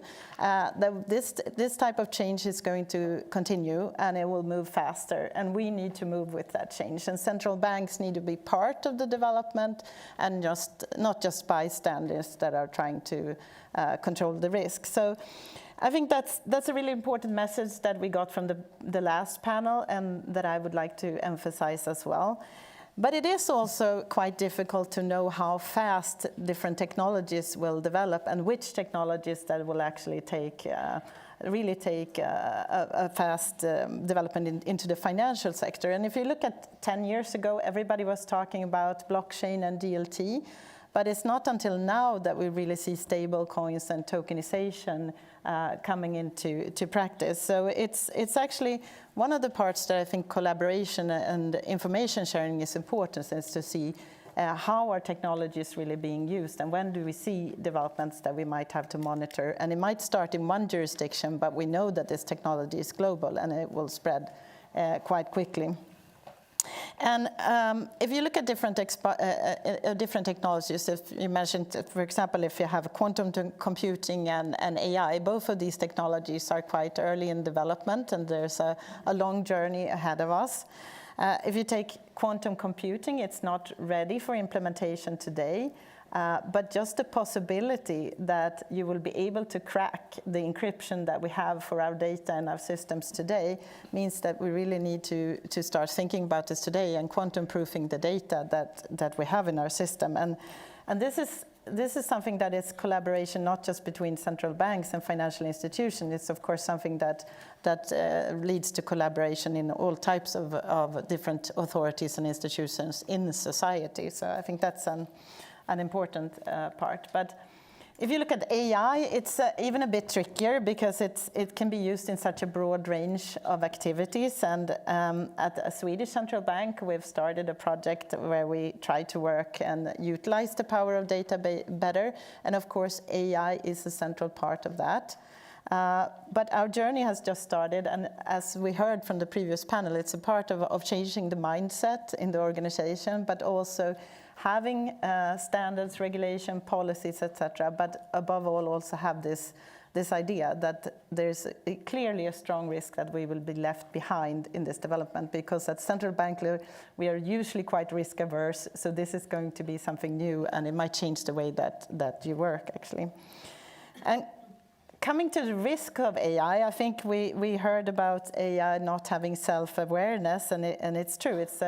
It's a highly complex technology. It's a bit of a black box, and it's true that we do not know the exact inner working and reasoning of some of these large language models, but the models themselves also they don't know the right from the wrong. They would just give us the most probable answer if we ask a question. And when we have really complex tasks and we move into technologies that involve the financial sector, it's clear that we may easily make mistakes. We may have trained the model on skewed data. We might have not tested it properly. We might not have a human in the loop. And the human in the loop might struggle. I think we definitely need AI to monitor AI. It's not going to be enough with a human monitoring this kind of technology. But as long as we move into putting this into decision-making process, I think one interesting example is also from Anthropic, that has the AI Claude that we saw recently, that you have a recent study showing that large language models that were assigned to help a company might actually resort to malicious behavior, such as insider trading or blackmailing or even industrial espionage, as they have actually moving forward. And we've seen the cyber attacks, we've seen the fraud and the deep fakes that actually involve persons in our own organizations sometimes. So all of these risks. But I don't want it to sound too alarmistic, because I'm not. And if you looked at the poster session outside here, we have several examples where this technology exactly can be used to monitor the risk that we're seeing forward. And I think that's really important. And I also think that we do have in the financial sector a framework of risk controls, of monitoring that will help us. But finally then, as you said, we live in a really interconnected world, and the risks and the models that are being used do not know the borders that we have for our jurisdictions, so we clearly need cooperations. We will have spillover effect if we don't have at least a base level of regulation, best practices, and expectations. But finally, then, I want to point out that, of course, we're living in a different environment also politically than we were 10 years ago. We have a lot more geopolitical tensions. We can see that there's competition between financial centers, and here actual regulation, supervision, and even mandates of authorities could be something that is utilized in this competition. But I think that this is an area where we need to look at this, even though we have these circumstances. I think that if we do not cooperate, I think these risks will actually spill over across our borders. So I'll come back. Thank you very much, Aino. Let me turn to Andrew. Given your leadership and your experience in innovation, how do you view the increased use of AI in particular, but also other technologies today in finance? Where do you see the major efficiency gains, the major potential, the greatest potential for good, for efficiency, but where do you also see the major risks associated with them? Well, sure, and thank you so much for having me. It's a pleasure to be back in Basel and see so many familiar faces. I should say that I'm probably speaking here as a practitioner, not as a policymaker or a supervisor. Quite frankly, I'm used to being on the other side, being supervised, and so have a perspective from a infrastructure operations and technology perspective to the conversation. The way I think about new technologies is actually there's nothing inherently risky or even necessarily efficient about technologies per se. There's many examples from the past where technology has in fact saved financial innovations from crumbling under their own weight of inefficient manual processing. If you think about check clearing in the 70s, or even credit card network authorizations in the 70s, and how technology really vastly improved those processes. RTGS systems in the 80s on the domestic settlement side, CLS in the 90s in terms of FX settlements. You go on and on. In the card space, a chip and PIN have effectively eliminated fraud at the point of sale. So technology can be a massive enabler over time, but of course there are, in the wrong hands, risks associated as well. So endless number of examples in that department, but e-commerce online, for example, comes to mind in terms of card not present fraud being a bit of a cesspool for fraud. Notwithstanding, the internet's been a tremendous boost for e-commerce and commerce in general. When we think about AI now, again, as a practitioner and as an operator of systems, I'm seeing some truly fascinating things happening in and around mostly the fraud detection, prevention, and response piece.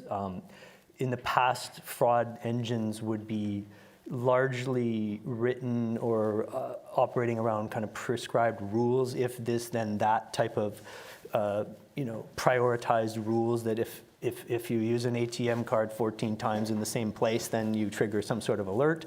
Now those tools are really migrating towards trained models that can really do a much better job of early detection and ultimately prevention of malicious actors in a network. So that's happening for sure. And one really interesting use case I saw recently was an operator at scale training that model, but then kind of putting it in a black box and offering it to the participants in the ecosystem such that they could run it within their infrastructures. So you're getting now the benefit of a model that has at least notionally network level capabilities of detecting fraud patterns, but it's actually running inside, a bank's data center and finding new instances and events, that they would not have been able to find previously. So that was a kind of a cutting edge idea because it really kind of goes at the heart of data protection. Most participants can't see the whole network. So if you can give them a tool that gives them that type of capability, that's tremendously interesting from my perspective. Lots of stuff in the AI operations space to just make systems more resilient and secure ultimately, which is to say detecting network outage types of events and operational incidences early and kind of jumping on them much faster. So, but like as many other speakers have already highlighted, it's a double-edged sword, AI specifically, that, in the right hands, I think there's a lot of potential and a lot of power. It's very early days. In the wrong hands, of course, frauds and scams and deep fakes and a whole bunch of negative outcomes are certainly possible and already happening. But I think we have to step back, take the good with the bad, and certainly do our best as operators and practitioners to take advantage of these opportunities. So I'll stop there. Thank you very much, Andrew. José Luis, as CEO of PagoNext and board member of IBOS Association, formerly a board member of SWIFT, you have a good vantage point on the intersection of global payments, innovation, regulatory change, and cross-border collaboration. How do you see the role of the industry and of public-private partnerships in shaping global standards as these technologies become more embedded? So from an industry perspective, where do you see the most urgent needs for cross-border collaboration in this area? Thank you so much, Gaston. Thanks again for the invitation to this BIS Summit. I'm very happy to be here. So, as you said, I think all of us that are now in the payments industry have to be lucky, right? Because we are experiencing probably one of the best moments in this industry. I remember time ago when this was tagged as kind of a boring industry. Today we can say anything about payments, but not boring at all, right? So we need to, day by day, things are changing, new innovations are coming, and we need to be, as I know was saying, probably this is going to be the slowest day in our lives, right? So as you said, at Santander we are well positioned, as you know, in Europe and in the Americas. We have the luck to be involved in many of the initiatives that are happening around these two big regions, right? And they're very, very different. So what we have seen is that there are specifically two trends that are shaping how the payments world is evolving, right? On the one side is instant payments.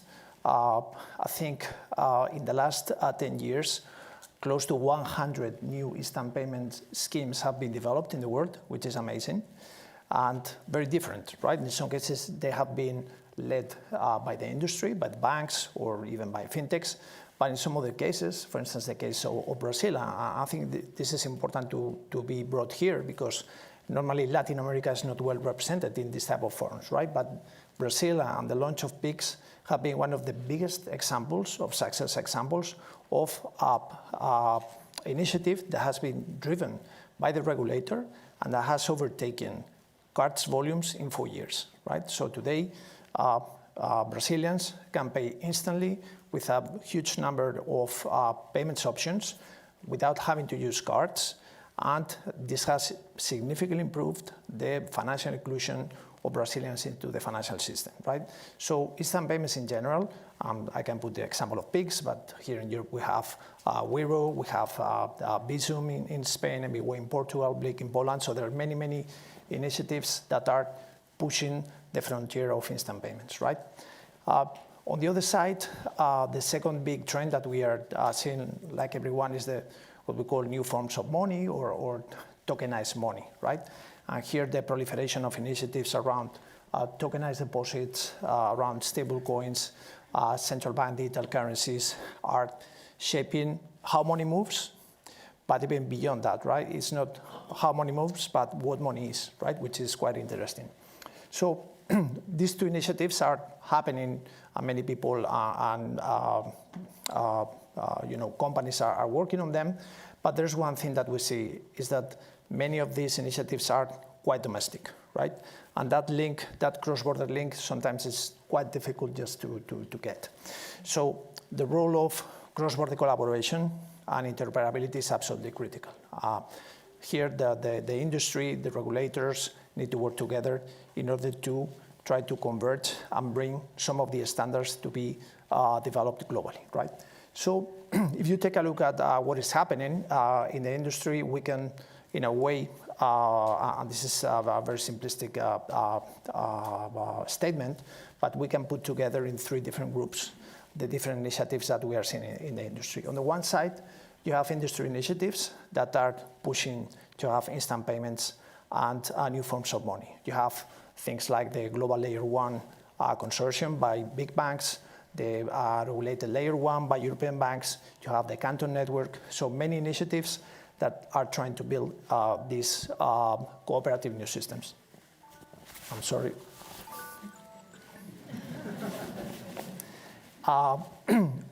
You have as well, within the industry initiatives, fintechs that are developing new stablecoins and blockchain technologies. For instance, you have Circle that has recently announced, it was like before the summer, the Circle Payments Network that wants to rival in a way what we are today collectively doing in SWIFT, specifically for individuals, okay, for retail payments. And you have the announcement of Stripe some days ago that they want to build a blockchain network that is specific for payments. So they feel that the current Ethereum, Solana, or the Layer 1, Layer 2 networks are not sufficient enough to be competitive for payments, and they're going to build a blockchain infrastructure that is specific for payments. So here you have a block of industry initiatives that is quite interesting to follow. On the other side, you see the private-public partnerships with central banks, and even fintechs, right? And here you have uncountable initiatives from Finality, the Agora project that is well known here in this house. You have the Regulated Liability Network. Obviously, you have the different central bank digital currency programs that aim to bring new solutions for not only for retail clients, but as well for wholesale banks with projects like Appia, Pontes, etc. So here there is a very clear example of public-private partnerships that are building on new infrastructure and how money is going to be moved globally now. And the third one, which is quite interesting, is we can call it cooperative, which is the work that SWIFT has done in the past and is doing as well now in order to put together banks, central banks, and fintechs. Okay, so SWIFT for a long time has been trying to build a bridge between the old legacy correspondent banking infrastructure and the new technologies, new blockchains, etc. When I was at the board, and here we have Thierry, we did some proof of concepts in trying to link the old infrastructure, the legacy infrastructure, don't call it old, with the new things happening in the market. Okay, and SWIFT has a very interesting role to play here. So again, industry initiatives are happening, private-public partnerships are happening as well, and cooperative initiatives are happening. This is quite good, right? So we have many initiatives that this is fundamentally good, but this poses several challenges, right? In my view, the challenges that we have are basically 3. On one side is interoperability and standards. Okay, so first, we are seeing this in many places. When it comes to instant payments, we are seeing this when we are trying to connect all the different local instant schemes in Europe. You know that there are specifically 2 big initiatives. One is Wero, covering Central Europe, and the other one is Europa, which is a Spanish, Portuguese, Italian initiative. We are all serving well our domestic clients with instant payments, right? But when it comes to building the bridge to make payments from Spain to Portugal, Spain to Italy, France to Germany, etc., then interoperability is a must, okay? Because P2P is fine, the biggest volume is local, but there are many people living at the borders, right, between Portugal and Spain, between Switzerland, Germany, France. Those people cannot be changing from payment scheme depending on which part of the border they are. So building here an interoperability scheme to connect not only the borders, but all the different schemes is absolutely key.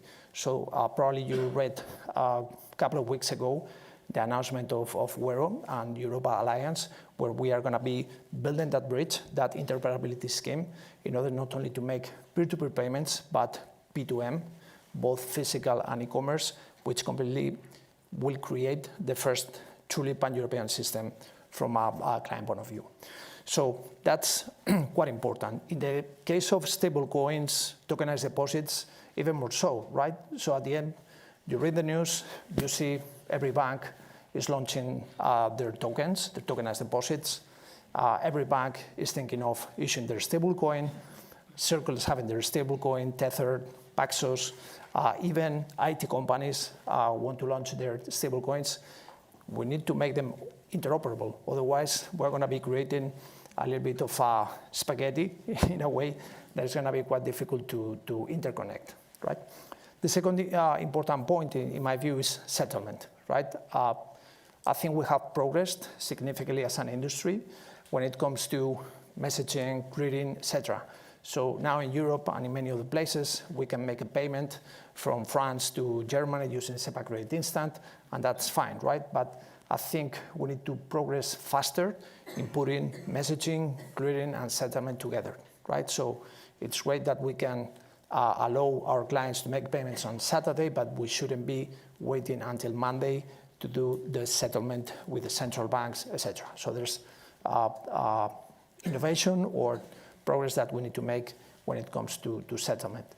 And finally, this is obvious, I think trust, security, and inclusion is the third key element in all these innovations, right? So I think we don't have to convince anyone today that all these new payment systems need to bring, by design, AML, sanction screening, transaction monitoring, cybersecurity, etc. So I think we don't have to discuss about that. Everybody buys that. But financial inclusion, again, is very important.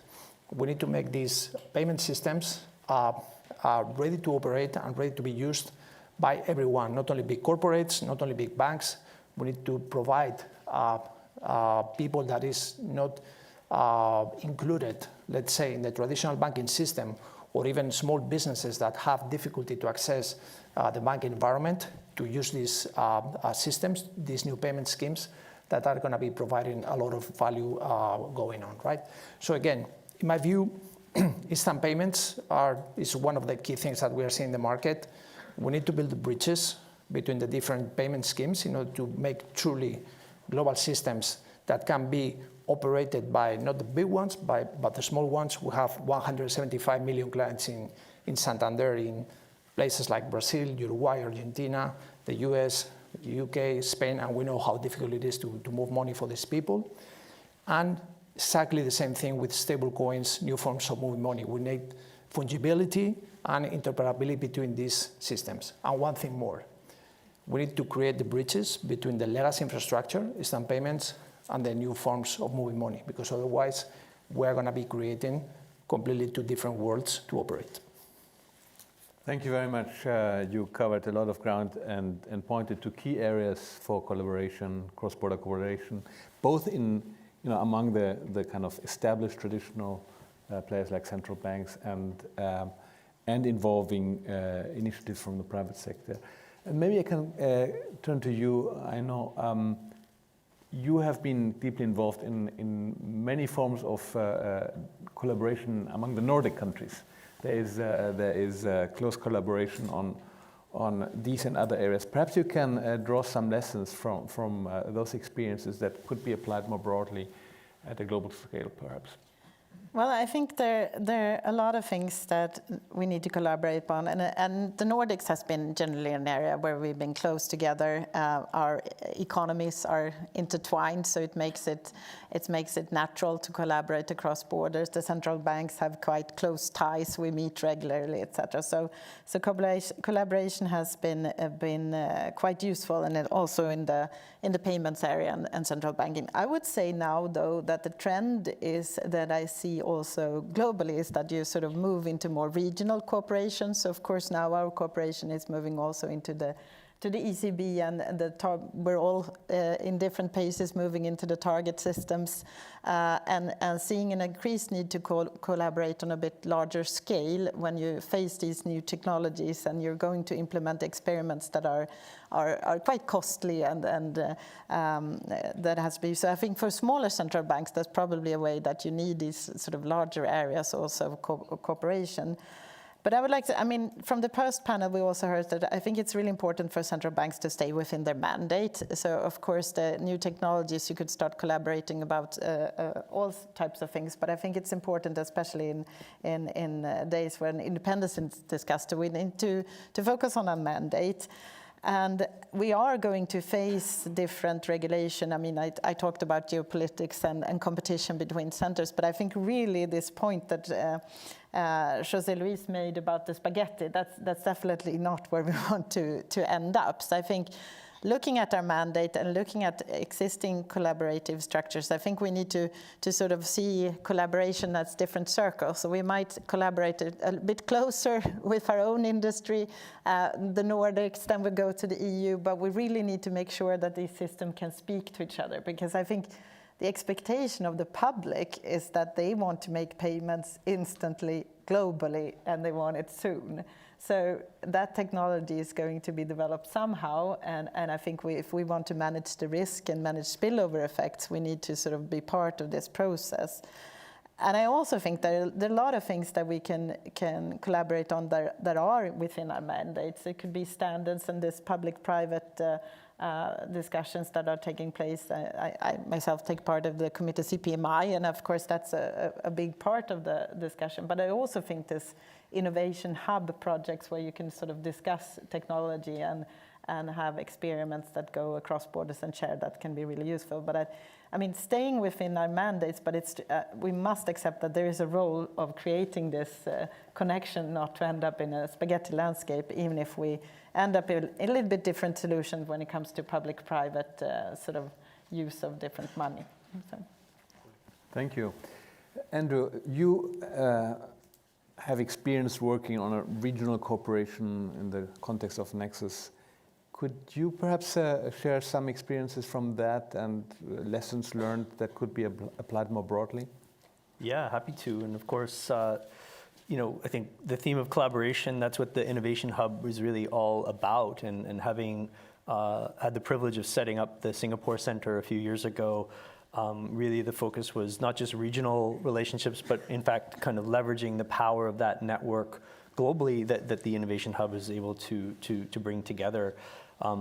The Nexus project really does touch on a lot of the points that were mentioned in terms of, you know, instant payments at the core, recognizing that this proliferation of instant payments is indeed a global phenomenon. Some central banks have it squarely within their mandate, some don't, but broadly we see this you know, succeeding where the central banks are at least probably pushing the policy agenda forward. They may not be operating the system, but they're I think forward-leaning in terms of that approach. But now the million-dollar question is, how do we bridge these networks? How do we create, you know, more value out of that significant investment on a domestic basis? And so the Nexus blueprint was one that emerged out of the Innovation Hub that, again, open and transparently, you know, built it on ISO 20022 standards from top to bottom. So we're not reinventing the wheel at all. Publishing and refining this model on the technical side, on the rules side, because every payment scheme is governed not just by technical standards, but by a coherent rule book that has clear obligations and, you know, liabilities and dispute resolution mechanisms for all the participants. That has to be in place. So trying to attack it from both angles and refine this model over successive years And now I'm in the position of taking that idea and trying to actually realize it in going from theory to practice. And so certainly with an Asian skew right now, we're working with India, Malaysia, Singapore, Thailand, and the Philippines to sort of create this vision, tying together 5 very advanced instant payment markets, such that cross-border capabilities would be indeed possible. And we aim to go live by 2027. So that's, from start to finish, we're talking at least 6 years of work to get to kind of the starting line, and a lot of contributors, and we'll see how it goes. We're going to, obviously continue to be transparent in terms of what we're doing. We're going to continue to talk to many other jurisdictions in terms of expanding the breadth of the network, the depth of the network in terms of bringing on more participants. And maybe over time, additional use cases. QR codes are in particular well used, certainly in Southeast Asia, and I think increasingly around the world as an alternative for card rails. And so we're keenly exploring those areas as well. So yeah, lots more to come, but I think it's a great example of collaboration and certainly innovation coming out of this shop. Thank you, Andrew. José Luis, you touched upon both the efforts by many to modernize their payment systems, and at the same time the developments in the private sector. Everybody is now talking about stable coins. You alluded to that. We at the BIS, we have been thinking about this as well. We have in particularly highlighted that tokenization, in particular when you think about the trilogy of tokenized central bank money, tokenized deposits, and tokenized government bonds, that could form a basis for a more modern financial system. So in that broad context, where do you see the use cases for stable coins vis-a-vis other developments? This is, again, quite interesting, right? Because sometimes we tend to put the focus on how tokenized deposits or stable coins can help banks moving money more easily, more rapidly, etc. But looking inwards, right? Looking at how this can improve banks' liquidity position, reduce risks, etc. Right? But we tend to forget use cases. What our clients are seeing in all these new technologies, right?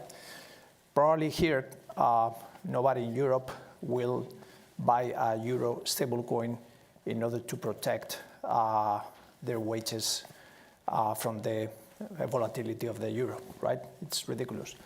But what happens if you live in Brazil, or if you live in Mexico, or if you live in Argentina?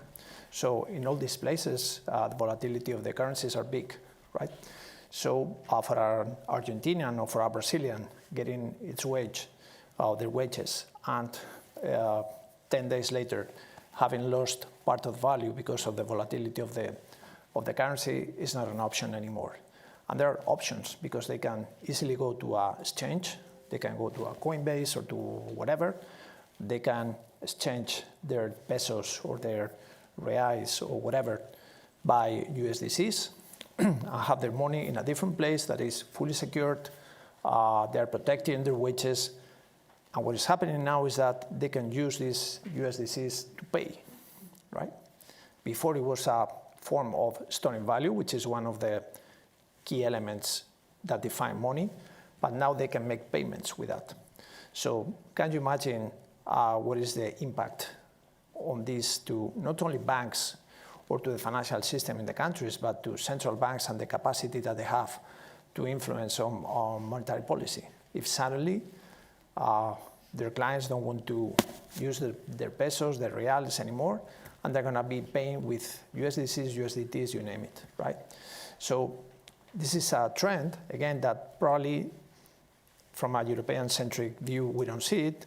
If you live in the United States and your life is there, you're not going to be buying USDCs unless you are trading cryptos.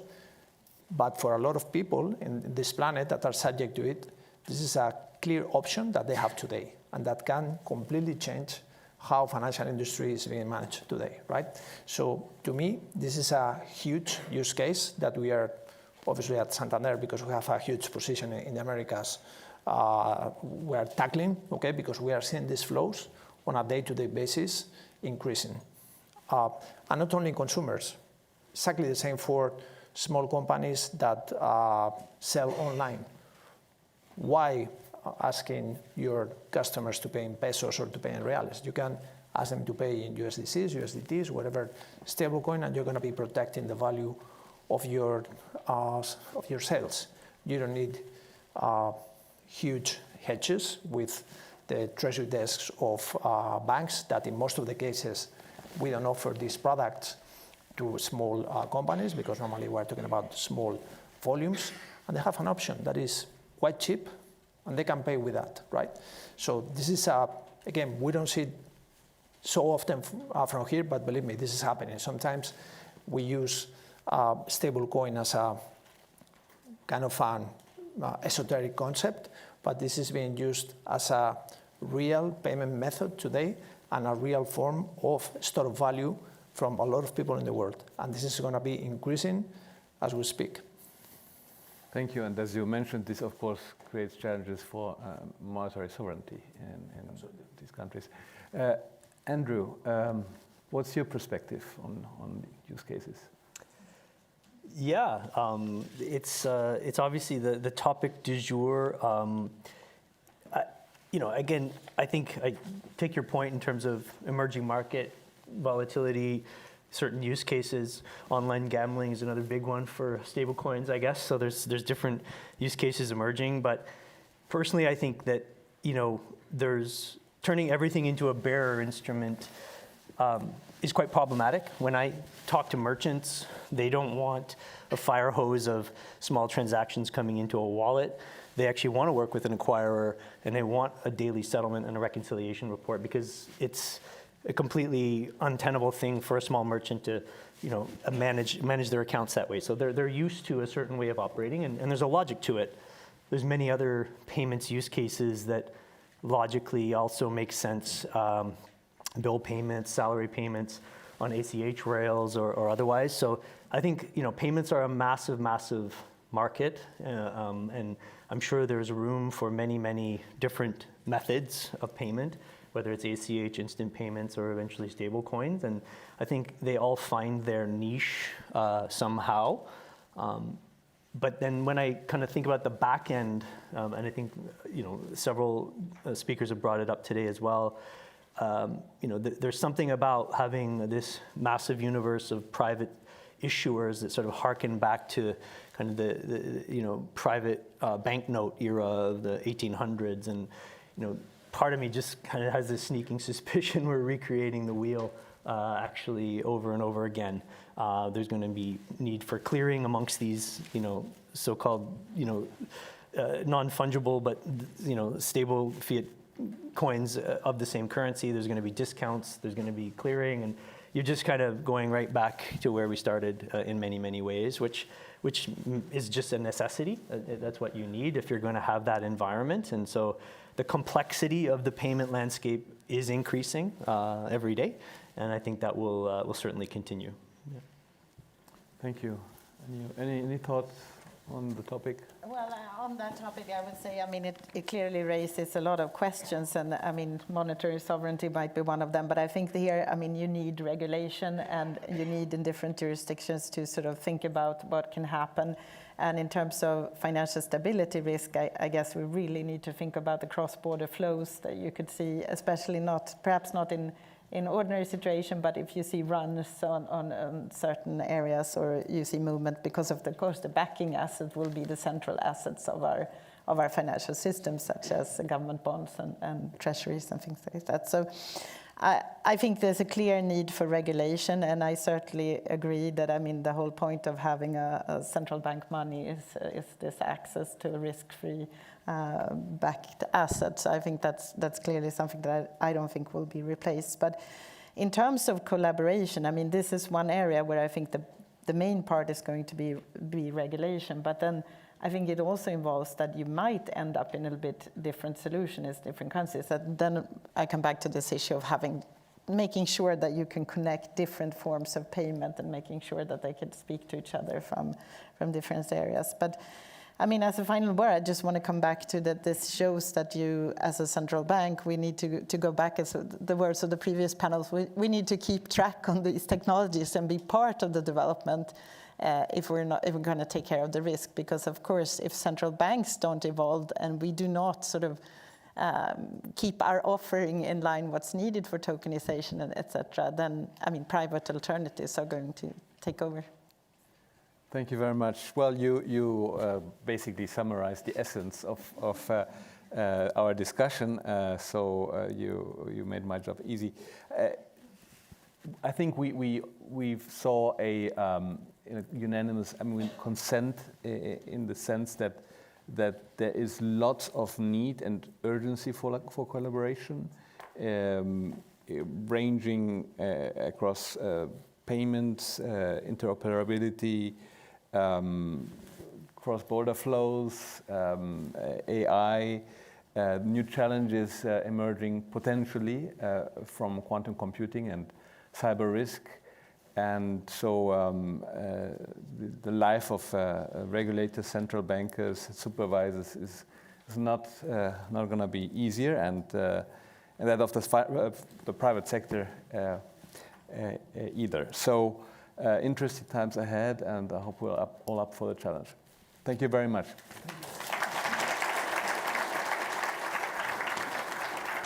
Thank you. Thank you. Thank you very much, Gaston, Aina, Jose Luis, and Andrew, for the extremely interesting discussion. I think from the discussion, it's clear that bridging and interoperability is going to be a key piece of any success in the new technological reality. We're now going to shift gears a little, and next on our agenda is a discussion about fighting financial crime, featuring 3 of our BIS Innovation Hub center heads. Maha El-Diamachi, head of the Singapore Center, Francesca Hopwood-Road, head of the London Center, and joining us remotely will be Beju Shah, head of the Toronto Center. So Maha, Francesca, and Beju will be speaking about 3 BIS Innovation Hub projects that cover fresh approaches to fight financial crime, Project Aurora, Hertha, and Mandala, as well as what comes next with regard to future projects in this area. So with that, thank you, and over to you, Maha and Francesca. Thank you very much indeed. It's for that such a lovely introduction, and I'm going to kind of slightly tweak kind of the moderator, and we've agreed that I'll be the navigator for today's session with my colleagues Maha and Beju, who's joining us from Toronto. So as we've just heard, today's session we will really be examining the critical work, collaboration, and yes, we're going to use this word again because it is so vital. The role collaboration plays in combating financial crime. We didn't set it up, but the reflections from the previous panel that we had from Eno and from Andrew and others around the way that AI is both helping us to tackle financial crime, but also the way that AI is also enabling fraud and the proliferation, I think really underscores the important discussion that we're going to have today. So I don't think we need to remind ourselves about the importance of tackling financial crime and why it is so critical for us as central banks and financial authorities around the world. It is critical, and it also remains incredibly challenging. We know the figures, I think, but it's important to remind ourselves that, for example, in 2023, $3.1 trillion was laundered and used for terrorist financing. Within the financial system, banks have faced projected losses of $442 billion due to fraud. And we know, in line with this, regulatory requirements keep building year on year. So we can see that the challenge is significant, and it is one that we've been examining in the Hub through a suite of projects, all tackling different elements of the problem, and in partnership with organizations across the ecosystem, and that's something we really want to touch on in the second half of the discussion today. And what we really seek to do is we want to examine some of the insights from this approach, but we also want to share with you what we have found from connecting the insights from our projects to enhance their value and the outcomes and effectiveness in financial crime mitigation strategies. The projects across the hub, Aurora, Hertha, Mandala, Raven, Polaris, we will test you at the end, we expect you to know them like this, all seek to address challenges at different points in the life cycle. And they all crucially hold in balance this need for privacy with the importance of identifying illicit transactions and keeping the integrity of the system safe and secure. So we really see our projects coming together in a stack, tackling pre-validation and compliance, enhanced transaction monitoring, building collaborative transaction analytics, and protecting against cyber threats. All things that we have heard a drumbeat across discussions already. So I am delighted because I get to spend time with Maha and with Baiju in talking with you about how these projects fit together, what our experience has been of collaborating across the hub, but also crucially across the ecosystem. We know this is a complex landscape. We know it takes and it involves many players, and we can bring that to life for you, but also where we see our work developing. So perhaps because I have the floor as our navigator, I can start with sharing some key learnings from our work on Project Hertha. I spoke just now about this importance of privacy and the really careful balancing act between efficiency, customer convenience, cost. And we believe, as we've heard already, that advanced technologies, whether it's AI, whether it's network analytics, underpinned with capabilities like synthetic data, for example, can help us understand these trade-offs. So Hertha focused very much on the role of electronic payment systems. And you might ask yourself why, and because they really have an opportunity to help combat financial crime, because they aggregate network data across many financial institutions. And they can really, in their role in processing transactions, they can really spot those network patterns and the relationships between entities. And so in Hertha, what we wanted to do was answer a couple of really important questions. How effective can you be when you are only drawing on network patterns rather than private data? How do you best safeguard privacy of legitimate users of financial services? And how can you start to anticipate and best anticipate new financial crime behaviors that have not previously been identified? And this, I think, really picks up something that you were saying, which was with the pace of change and how quickly the environment is moving. It's not just enough to know what we know now, it's about identifying what might be coming down the track. And so there's a couple of projects that I really want to elements of the project that I really want to draw out for you before we talk about Project Mandala. And the foundation of our project was a really robust synthetic data set. And this kind of served as a sandbox, an engine for our experimentation, if you like. It was really very significant in scale with 1.8 million simulated accounts and just over 300 million transactions. And what we did was we modeled 2,000 financial crime schemas representing 10 distinct typologies with various behaviors built in. We didn't do that kind of with cold towels on our heads, kind of thinking deep thoughts about it. We really worked with a network of experts across the ecosystem. And we did that very intentionally throughout the project to really build that understanding and sense check it and validate it. And what we found was that actually payment system analytics can really help banks and PSPs spot illicit activity and can be a really valuable supplementary tool. And we found that it can increase system-wide detection, but it's also, and this was something that I think is incredibly important to underscore, it was particularly valuable for spotting novel behaviors from illicit actors. And it really it enabled a 26% increase over banks working in isolation. And if you remember, we've talked about privacy, or I've talked about privacy a couple of times already. These results were achieved using a minimal number of data points. So really putting kind of privacy at the heart of what we were seeking to achieve. So there, as you can see kind of from the slide that's behind me, is where Hertha sits in kind of in our emergent sort of technology stack. But Maha, what about Mandala? So, I mean, I think you mentioned already how we look at how our projects come together. I mean, when we started off, I think it feels like they were all sort of projects in isolation. And you know, what Hertha was tackling was different to what Mandela was tackling. I mean, Mandela's more of a compliance related project that streamlines and automates compliance checks. But it was interesting how when we started to think, we would talk to each other and talk about this kind of landscape of fighting financial crime, where one solution isn't going to solve the problem and we have to have a whole of ecosystem approach. That's how we started to see how our projects come together. So Mandela looks at the compliance requirements of, and we looked at cross-border transactions in particular.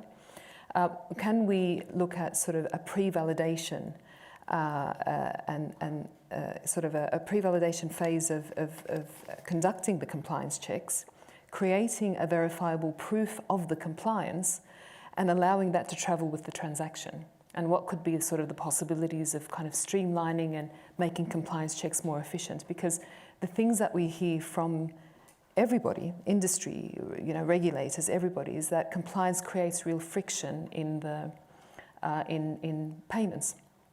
And so, rather than trying to, we're an innovation lab, we're a technology shop. We don't necessarily, we're not really looking at how do we change policy. And how do we change standards? What we're trying to do is, given the policies and standards that we have, is there a way in which this can be more efficient? And that's what Mandela was trying to test.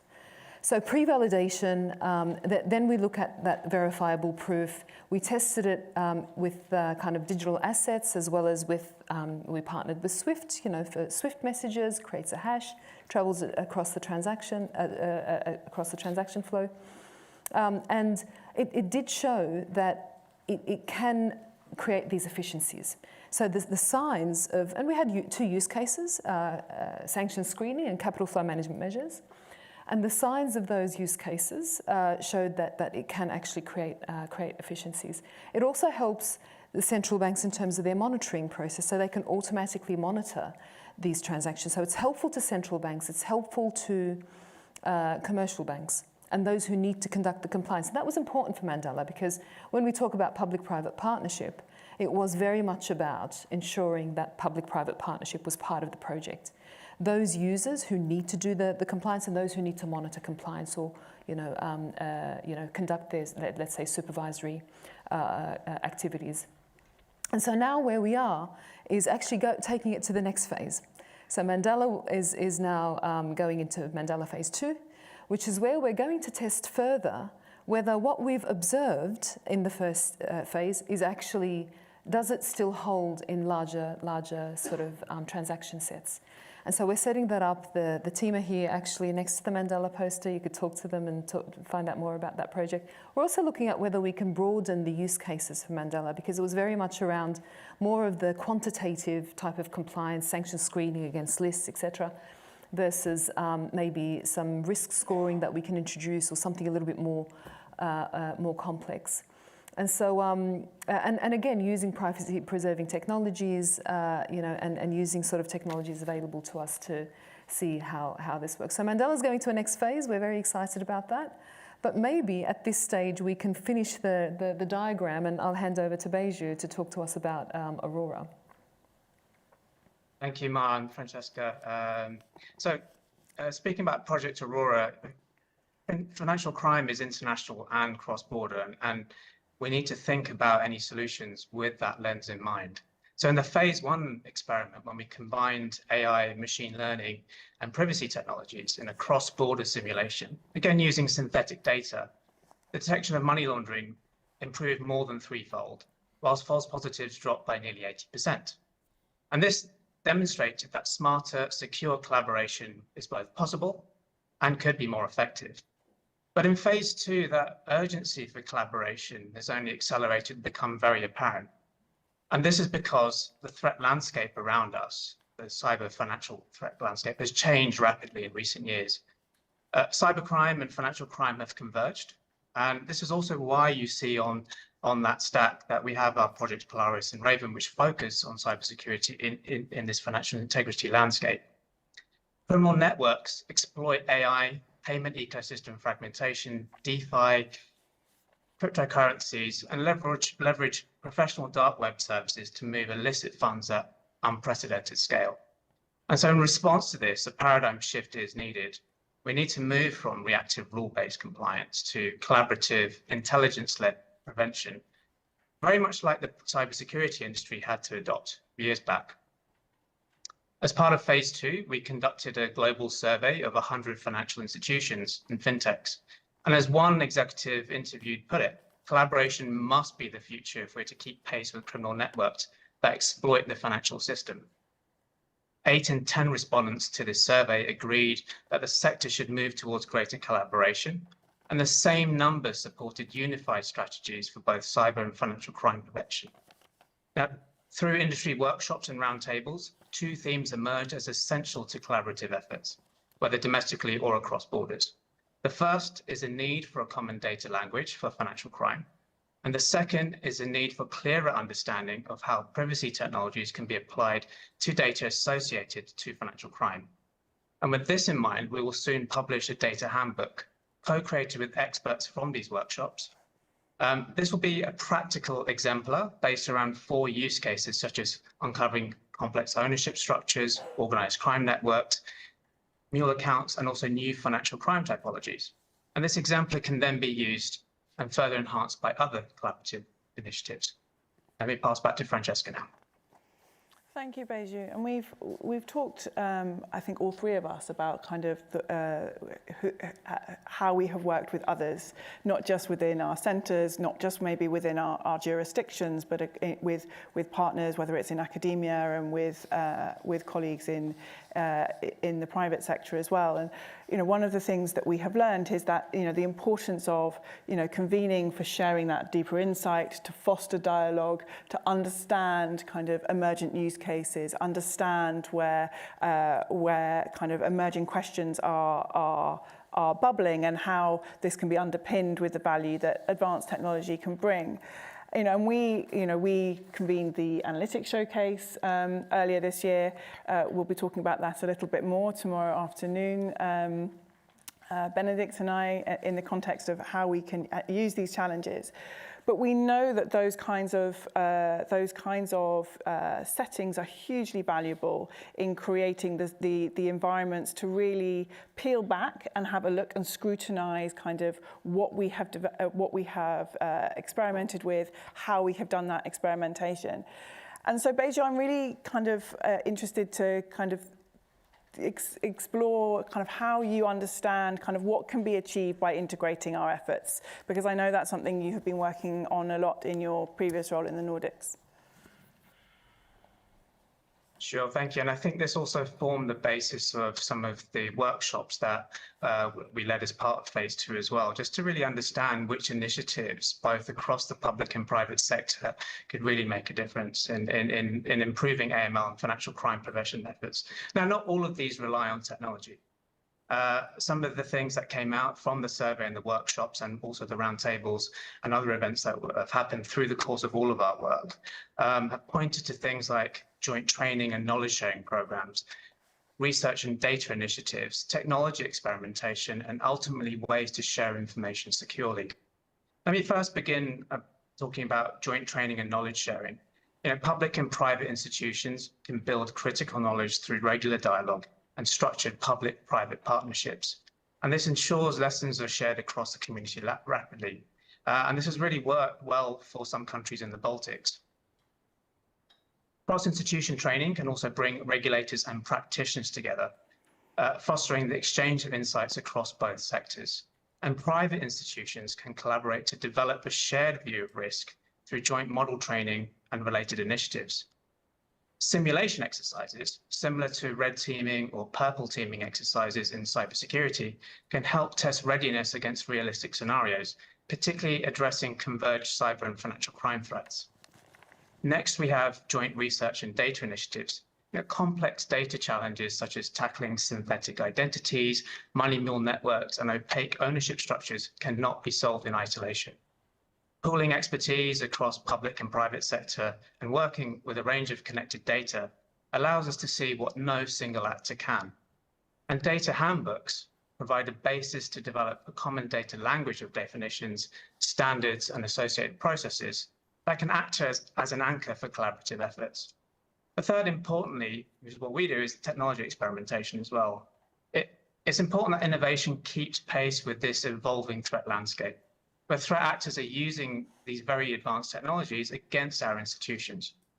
Sandbox experiments with regulators involved from the start can test feasibility, identify risks, and build confidence. And our workshops really underscored the importance of regulatory involvement. Public and private collaborative pilots could test detection models in real-world conditions. And this is important because this determines potential effectiveness of new solutions, but also measures the potential operational efficiency gains. Collaborative experimentation gives us space to innovate while ensuring governance and safeguards evolve in parallel.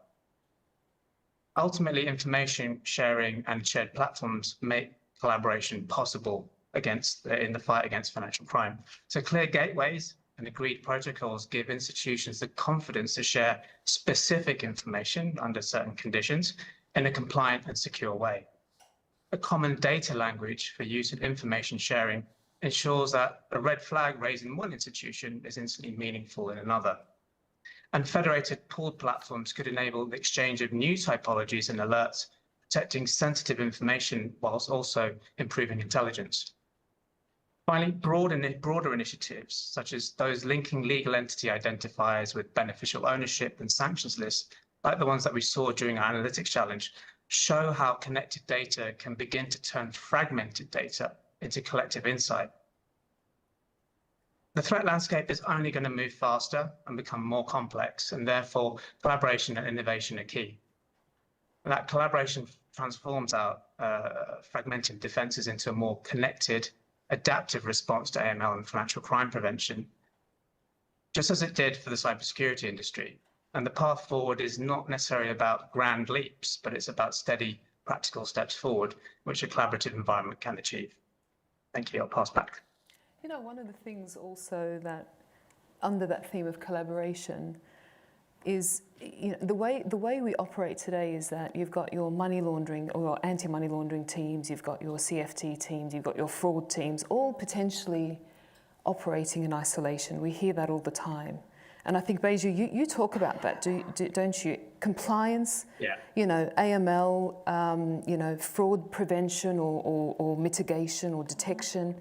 These things potentially need to start to come together, because that's not how the bad actors actually operate. They operate quite nicely as a unit, take advantage and have no rules, whereas and this is the motivation, this was part of the motivation for us coming together and thinking, we need to start to think about this in a much more sort of holistic way, not just everybody coming in and playing their part, but actually drawing the lines, didn't we? I think maybe you can say a couple of words on this. Yeah, that's right. I mean, in a world where these things are converged, for a threat actor, committing a fraud, washing them, carrying a cybercrime to commit fraud or a scam, or even sanctions evasion, and then washing the money is all one activity. And then, unless we're treating it the same way, we're looking at the problem through the same lens, and also bringing our teams together, or institutions bringing their cyber, fraud, AML teams, sanctions teams together to work as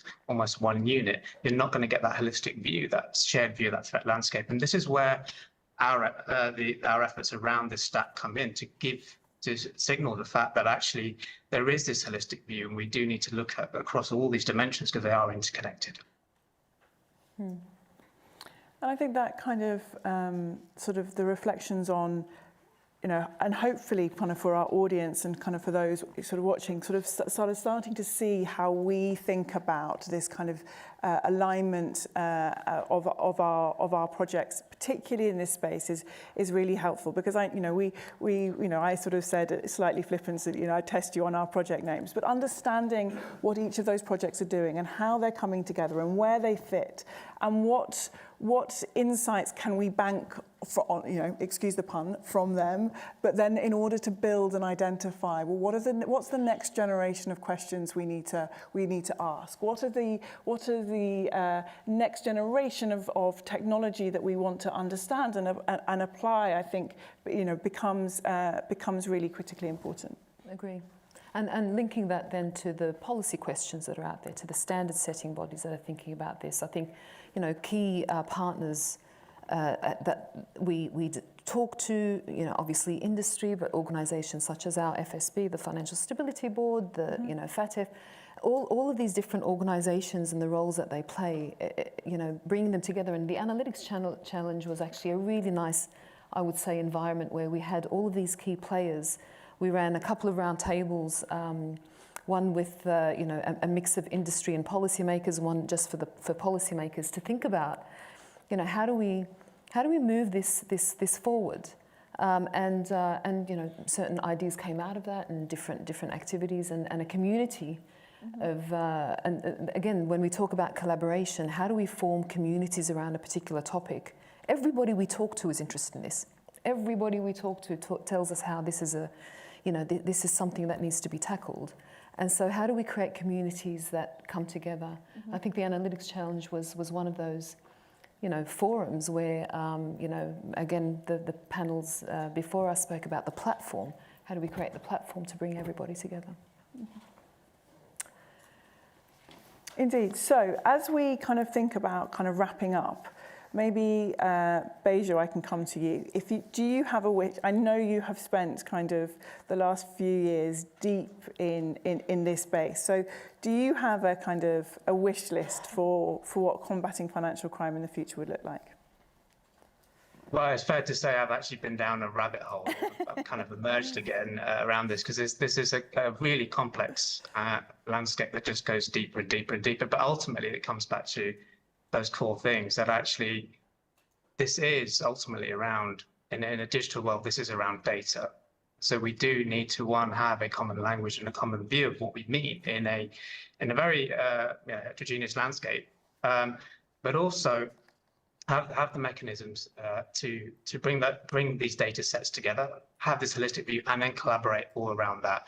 I think the wish list is actually just to keep moving on those things, because these are a few, a handful of ideas that actually just, progressive efforts around can actually really shift the dial. So yeah, it comes back to data, privacy technologies, and collaboration, and bringing that together. Well, I mean, I heard somebody, a colleague of mine from the MAS say, we need to use technology in a good way to fight technology for bad. And so I think technology has a role to play, exploring things like, all three of our projects looked at privacy preserving technologies. I think they're still in development. We still haven't quite worked out how do they fit in, what does that mean, what is the legal structure around these things, etc. So, for example, for Mandela, when we looked at privacy preserving techniques and how that verifiable proof can travel with the transaction, can other institutions rely on that particular proof? Is that enough? And so I think we still have a few questions around technology that we can explore, but I definitely think it plays a role in this.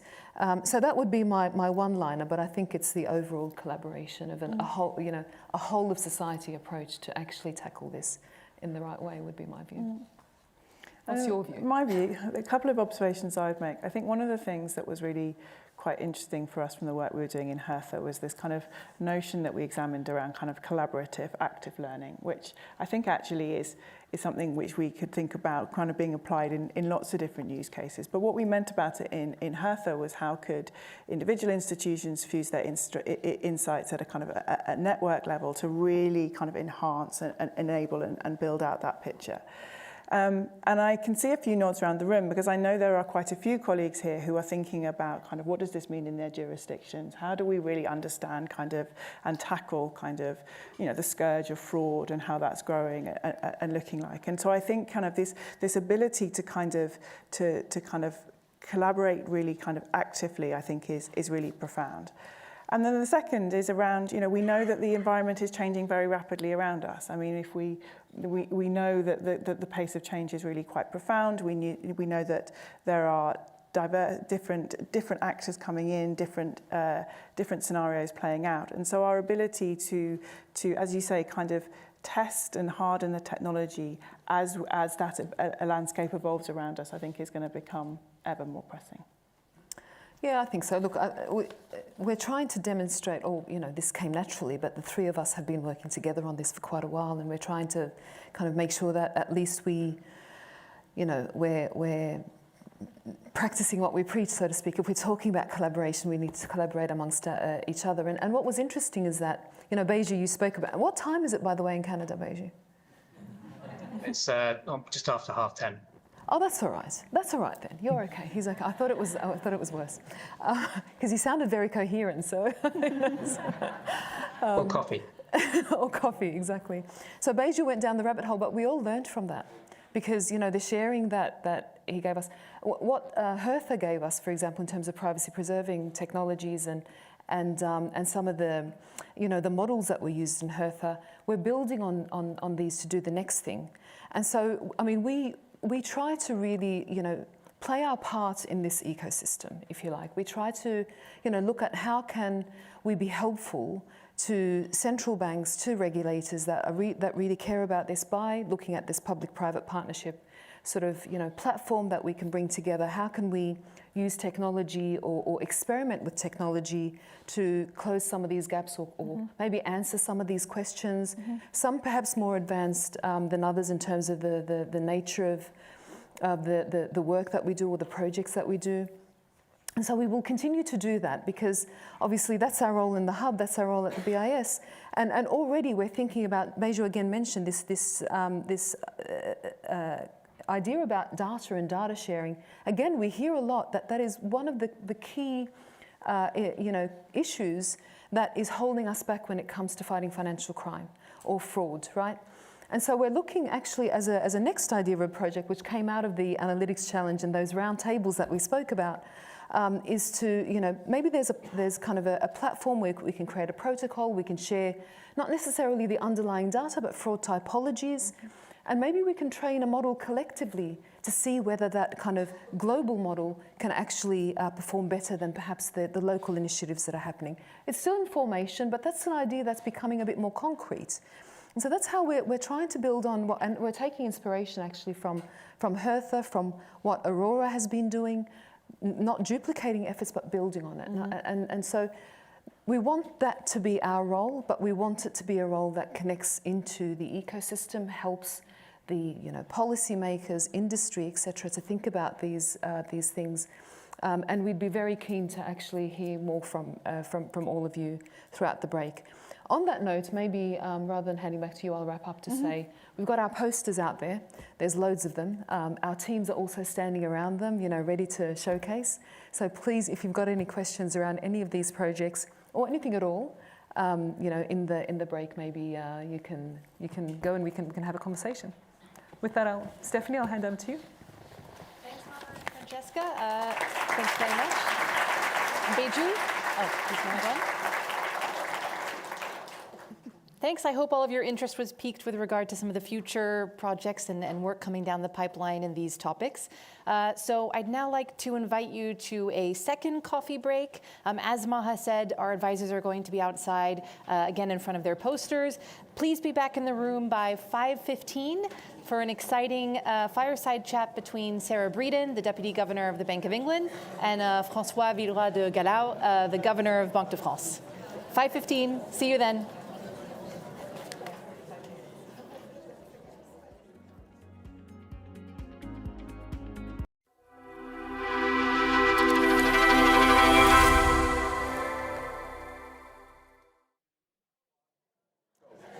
Hi, can I have your attention, please, everybody?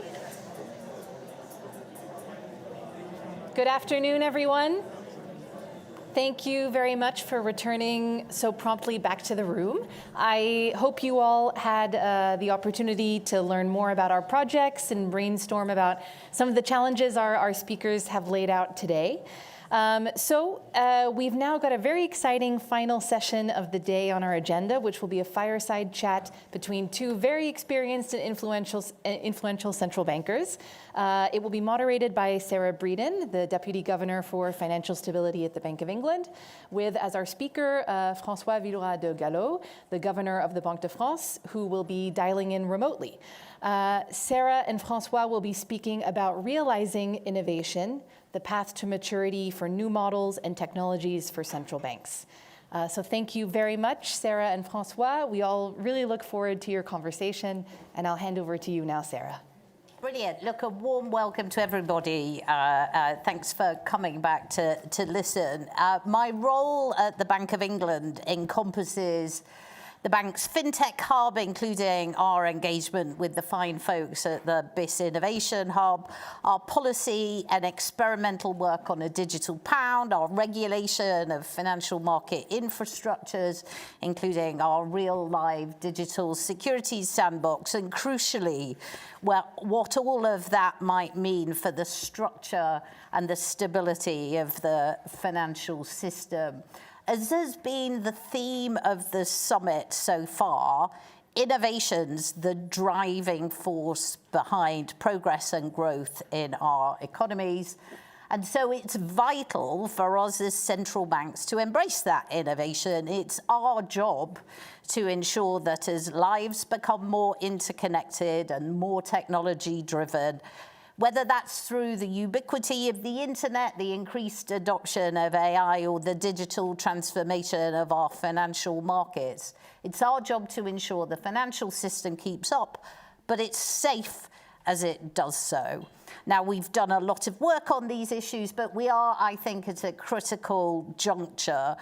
Initial proofs of concepts and pilots have demonstrated technical feasibility of innovation.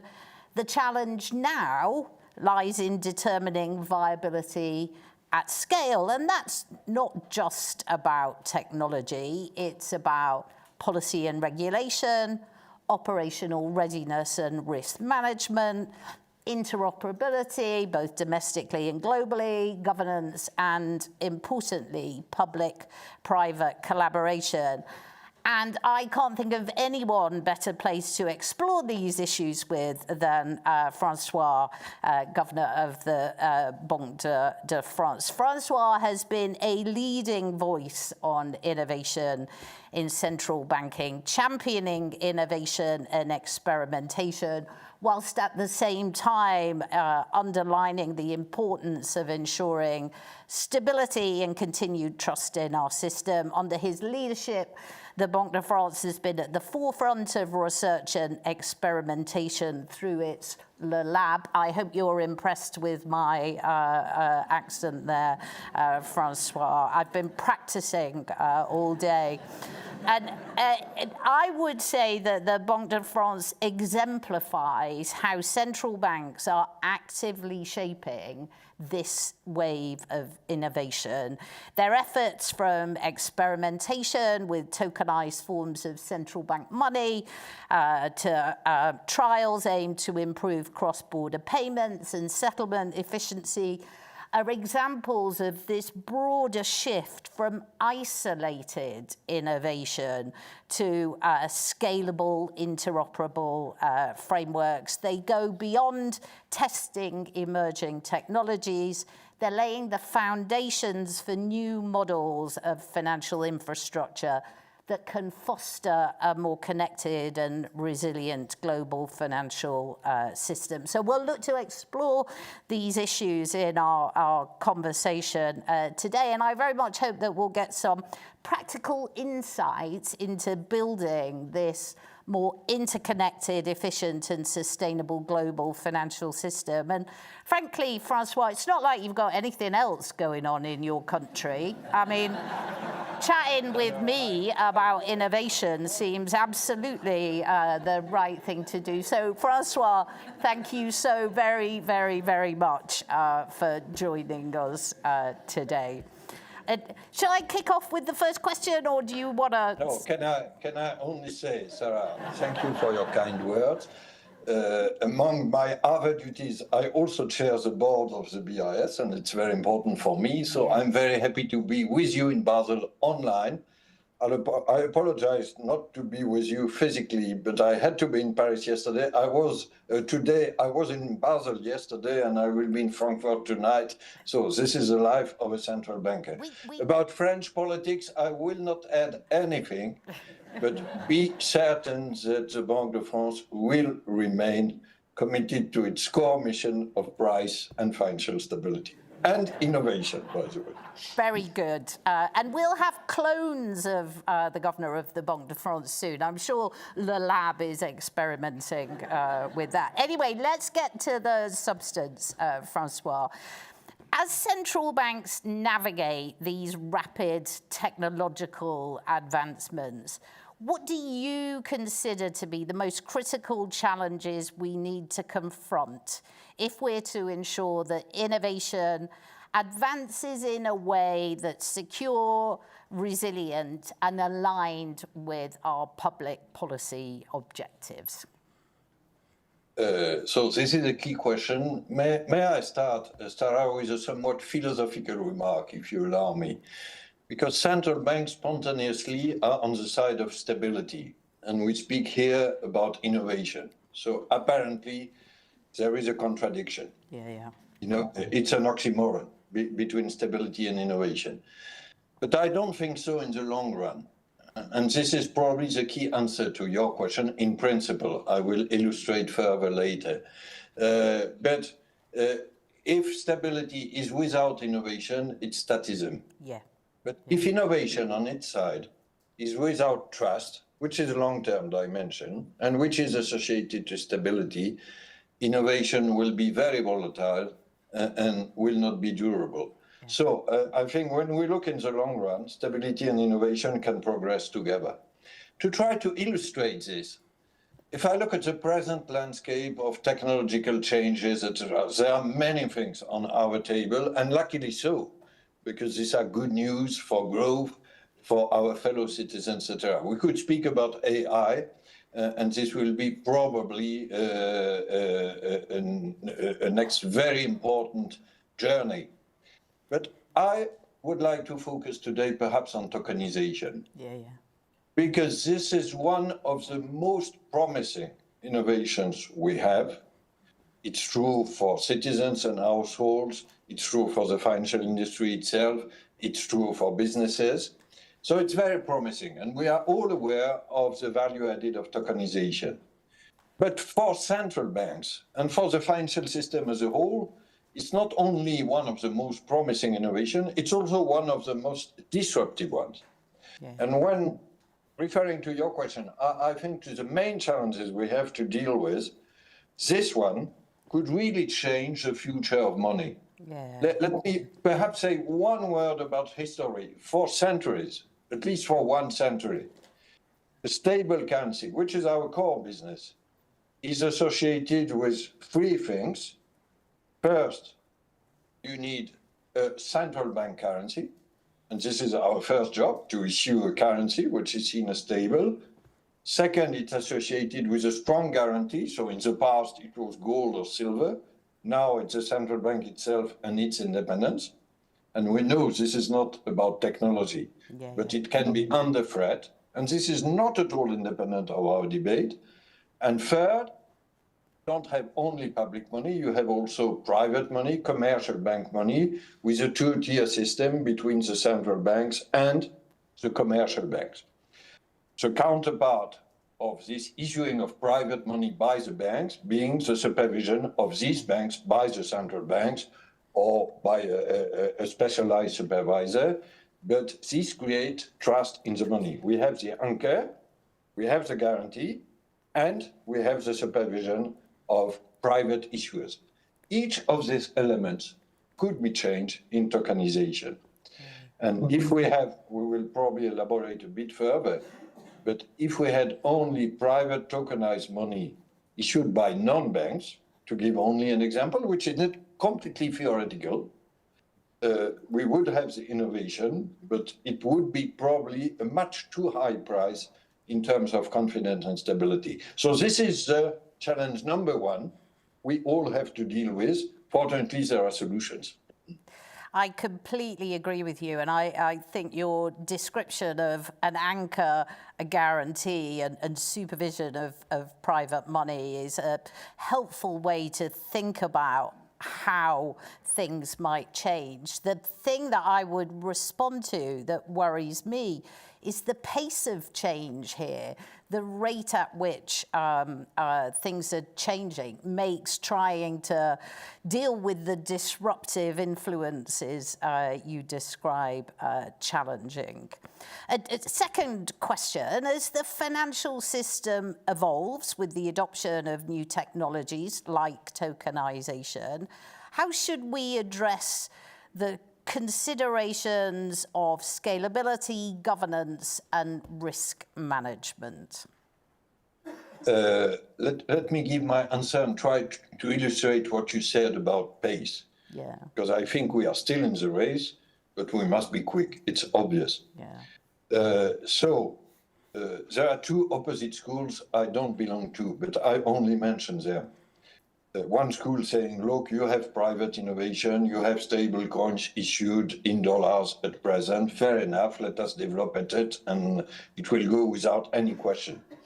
And on the other side, you could have a pure regulation or regulation only, saying, so we should forbid stable coins, it's dangerous, we don't know how it works. Yeah. I think the two answers are not the adequate one. There could be a temptation, Sarah, by the way, to say that each of the extreme answers could be on one side of the Atlantic, but this would be simplistic, and I think we have a much better view. Can I refer to what we try to do as European in the EU and especially with the ECB? First, I spoke about the anchor. We should issue a central bank digital currency, and I have little doubt about that. We could elaborate further, if you wish, about how to do it. We are making progress. It's obvious for wholesale, and this is not contested. As you are aware, there is more of a political debate around the retail dimension, the so-called digital euro. And it's sometimes a pity, if I may, that political attention is only focused on the second chapter, digital euro, and not enough on wholesale, which is not something for public opinion, but which is key for the stability of the currency system as I described it. So we will issue a wholesale digital currency without any doubt, and we will issue, I guess, after the legal authorization by the European authorities, a retail central bank currency. But this is not enough. And let me stress that it's only part of the answer. Yeah. There is a part of it which is regulation, obviously, and this is in our case the so-called MiCA regulation issued by EU about crypto assets and also about stable coins.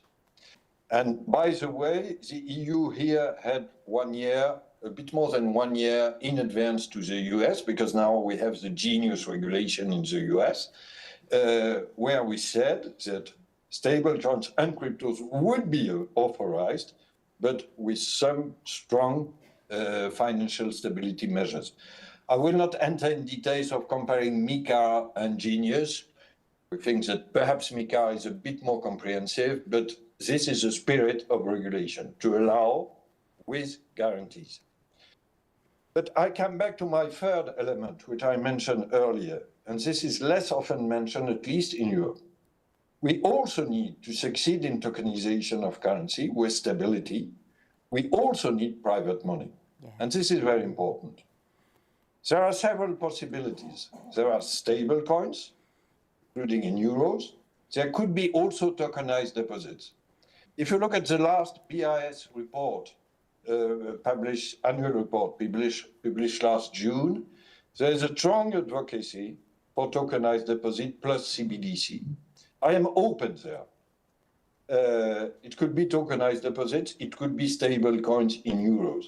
Mm-hmm. But the thing I know for sure is that if we don't have this two-tier system of a private tokenized money in a safe way, inspiring confidence, we will miss something. And this is probably the challenge which exists already in the US. And you know that the reflection has been accelerated. There are many non-bank issuers of stablecoin in dollar, not yet many bank issuers. And we will have this double question on this side of the Atlantic. We should probably issue some kind of tokenized money in euros, be it deposits or stable coins. And my feeling is that it's a key question for banks, because if it's only issued by non-banks, it would be the end or the diminution of the two-tier system we know about. So I insist on this three-element strategy: central bank digital currency, fair regulation, which is open but safe, and private bank tokenized money. I absolutely agree with that on two dimensions, Francois. First, the idea that we need to prepare for a multi-moneyverse where different forms of tokenized money are able to operate, wholesale and retail, private and central bank money. And as we think about it as central banks, remember that I think it's important to remember that we have three roles. Firstly, as a provider of infrastructure and money. Second, as a regulator. But thirdly, as a leader and convener to ensure that as the world evolves, we continue to deliver not just trusted money, but the important role of private money in supporting economic activity. Sarah, may I add two things quickly following what you said? First, on our role as a regulator, as I said, MiCA is a good regulation. I don't say it's perfect. We will probably have to review it. But we have to settle more clearly the risk associated with multi-issuance model. Yes. And when there are stable coins issued in different jurisdictions, then we have to be clearer. This is probably one improvement and one clarification to bring. Second, on this question of stable coins, and I don't know if you will share this view. At present, we are all aware that this market is a dollar market. More than 99% of the outstanding are in dollars. For a rather clear reason that if you look at the use case of stable coins at present, I don't say in the future, they are associated mainly with crypto exchanges, which is a dollar business, and partly with cross-border, which is also significantly cross-border payments, which is significantly a dollar business. But this will probably change in the future. If there is a significant development of token money also for domestic users, which I'm ready to bet, then we will have the question not only of stable coins in dollars, but stable coins in euros, perhaps in British pounds or other currencies. But this will be a different game, a different size, obviously, but different use cases, the one we know about today. I agree. And one of the things that we have been trying to do as we think about our role as provider of infrastructure, regulator and leader is to think through not just what do tokenized forms of money do today, but what could they do in the future? How do we scale these innovations so that they deliver benefits for businesses and households domestically, and how they support digitalization of financial markets? And we need to think across use cases in the round, and as you say, inevitably that requires a GBP response and a euro response. And that brings me to use cases, Francois. Looking ahead, maybe 5 years from now, which use cases do you believe will successfully transition from experiment to mainstream, and why? So it's not up to us to decide. Yeah. Fortunately, we have free markets, and the users, be they households or businesses, will decide. But I'm ready to bet that the use cases will expand very significantly in the 5 years you mentioned. And not only in the US. And we will see more domestic or cross-border, but so mainstream use cases, so to say, far beyond the exchanges with cryptos. So our strategy is this one, to say we build 2 projects, and they are consistent with various possible developments of use cases. One is retail and one is wholesale. Yeah. Let me say one quick word about each of these projects. And in both cases, it's a public-private partnership. I insist on that because not only it's a prerequisite for successful innovation, we cannot pretend, we public authorities, to have the monopolies of innovation. It would be really a mistake. We are not excluded from innovation, I also stress it. But it's also for another reason that money, currency has been for centuries a public-private partnership. It will go on in tokenization. On retail, so if I take the various elements I mentioned, the public layer, this is the so-called digital euro. So this is an ambitious project. I know the Bank of England is a bit more cautious on that, but we are convinced we must go forward. We will have probably the legal authorization by next year and realize it 2 or 3 years later. But it's not only the digital euro for retail, it's also private payment solution. Yeah. And we strongly welcome and encourage cross-border solution in Europe. To quote only one example, the so-called wearable wallet or EPI. We also develop fast payment system, and we believe, Sarah, strongly in the value added of interconnecting this fast payment system. Let us be honest there. This is a field where advanced economies are not that advanced. And if I look at UPI in India, or PIX in Brazil, they go much quicker and especially much broader due to the use of this fast payment system. So we could have this combination of a central bank digital currency, digital euro, private payment solution, especially cross-border in Europe, and interconnecting with other fast payment systems. I will insist a bit more on the wholesale part of the story, perhaps a bit less known, and it goes still quicker, and this is good news, because here we are really making progress. As you mentioned, we ran experiments, many of them in Banque de France and with Banca d'Italia and Bundesbank. I could come back to it. But what we decided now clearly, and we announced it before summer, is to have a 2-step project. So the first, and with nice Latin names, Sarah. So the first step is the so-called Pontes project. We will have, by next year, in the euro system, a wholesale CBDC for offering an efficient, secure, central bank settlement possibility associated with target services. And this is a cooperation of the ECB and the 3 national central banks I just mentioned. And then we have a second step. We will take some years, probably, but I would say within this decade, which is the so-called APIA project, another Latin name. It's really to build a DLT. You remember probably all this discussion after another BIS report about the so-called unified ledger.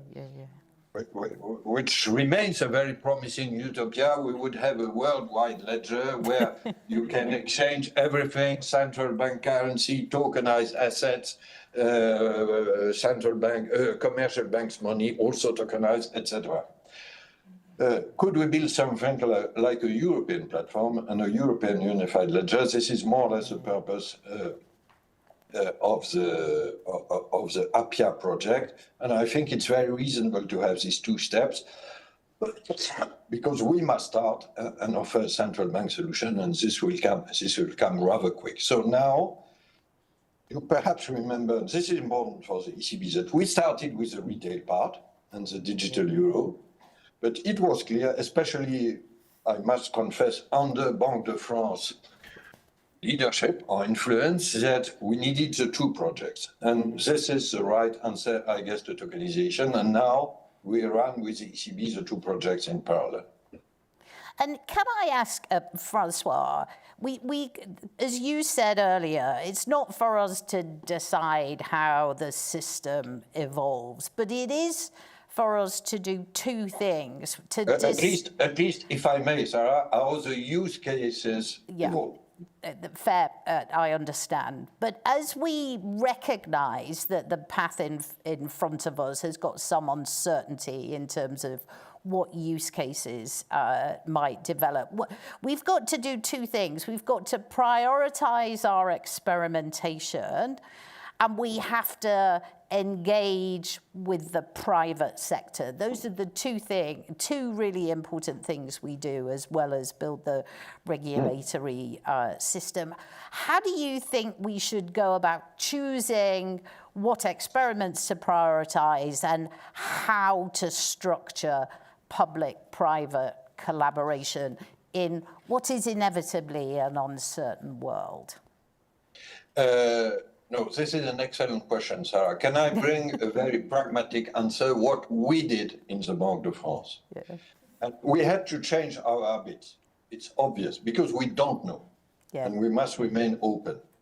So if I take the case of central bank currency, and especially the wholesale dimension, where, as I said, we were a bit pioneers, we have run, since 2020, about 20 experiments with the private sector. And these were very different use cases. Yeah. And we accept the idea that we are learning by doing. We don't know from day one exactly what experiments will be successful and what not. Then we focused a bit more about the issue of settlement on financial markets, and how can we get interoperable solutions with Target, and with also the know-how, not only of the Banque de France, because we have built a DLT solution, but also of Banca d'Italia and Bundesbank.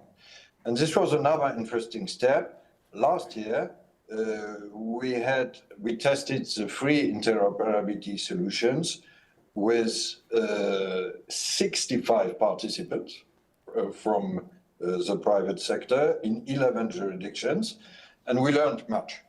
Yeah. So, if I could take this simple image, we start very broadly, perhaps not very deeply, then we choose what are the most promising experiments, and then we go to the decision, as I said, with this Pontes and Appia projects.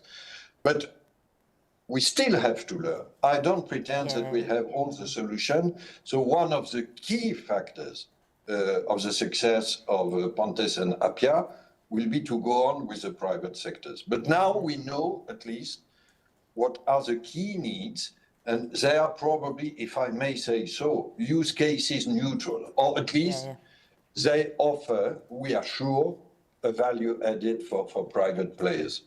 But it's a bit new for us to experiment, to accept that some experiments will not prosper, and that we are learning by doing.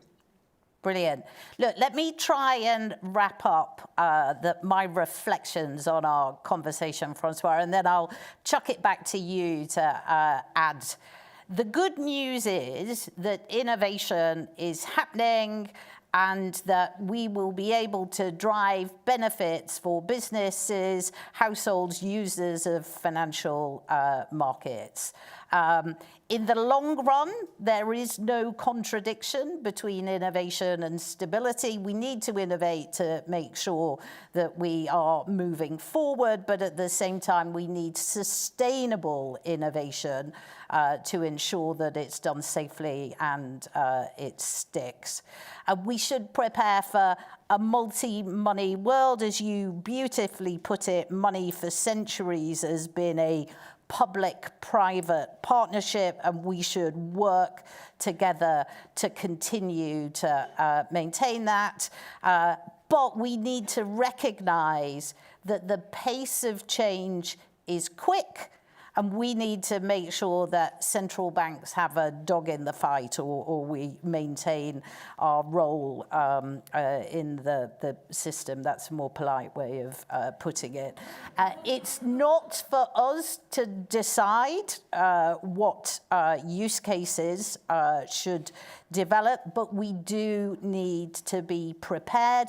And there's a real opportunity for us to be prepared internationally. We've got a once-in-a-generation opportunity to innovate in our financial systems in a way that is coordinated across domestic financial systems for the good of the users of financial services.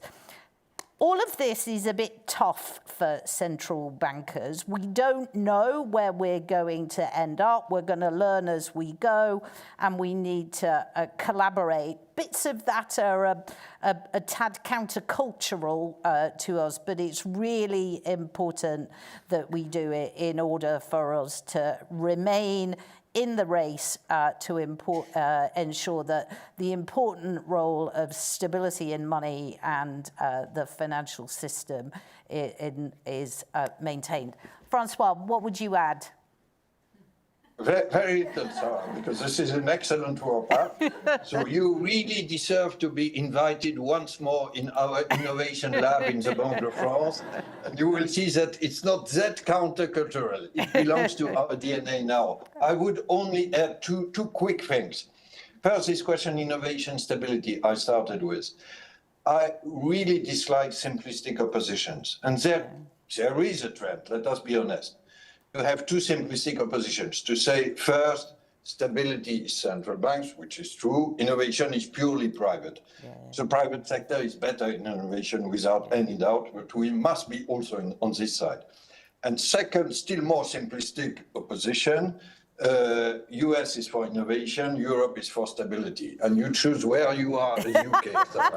But I guess you are still Europeans. But and you know this famous sentence: U.S. innovates, Europe regulates. I think we need both, clearly. And I'm really enthusiastic about innovation. I showed it. I would be really a bit worried by the idea of innovation without any regulation, especially in money. My second point is very briefly on this question of commercial money tokenized also, because we insisted a bit on stable coins, and I think this is the name of the game. By the way, I was very impressed, if I still may, in 10 seconds. I was last week with very important French and German CEOs. They were not financial. They came from the industry or from services, non-financial. And I spoke about saving and investment union, and they raised the question of stable coins. And they said, we must issue stable coins. And I said to them, congratulations. 3 months ago, nobody knew what stable coins were. So it's a very powerful acceleration. But this acceleration should not hide another technical possibility, and we will have to discuss it with commercial bank, which is tokenized deposits. And it's in the BIS report. It's not the only reason, but commercial banks should study seriously what is the best answer to this tokenized world, but they must be part of the game. If it's only about central bank digital currency and non-banks issuing stable coins, it will be a completely different system. I wouldn't trust it. Thank you very much, Sarah. Brilliant. Please join me in thanking Francois.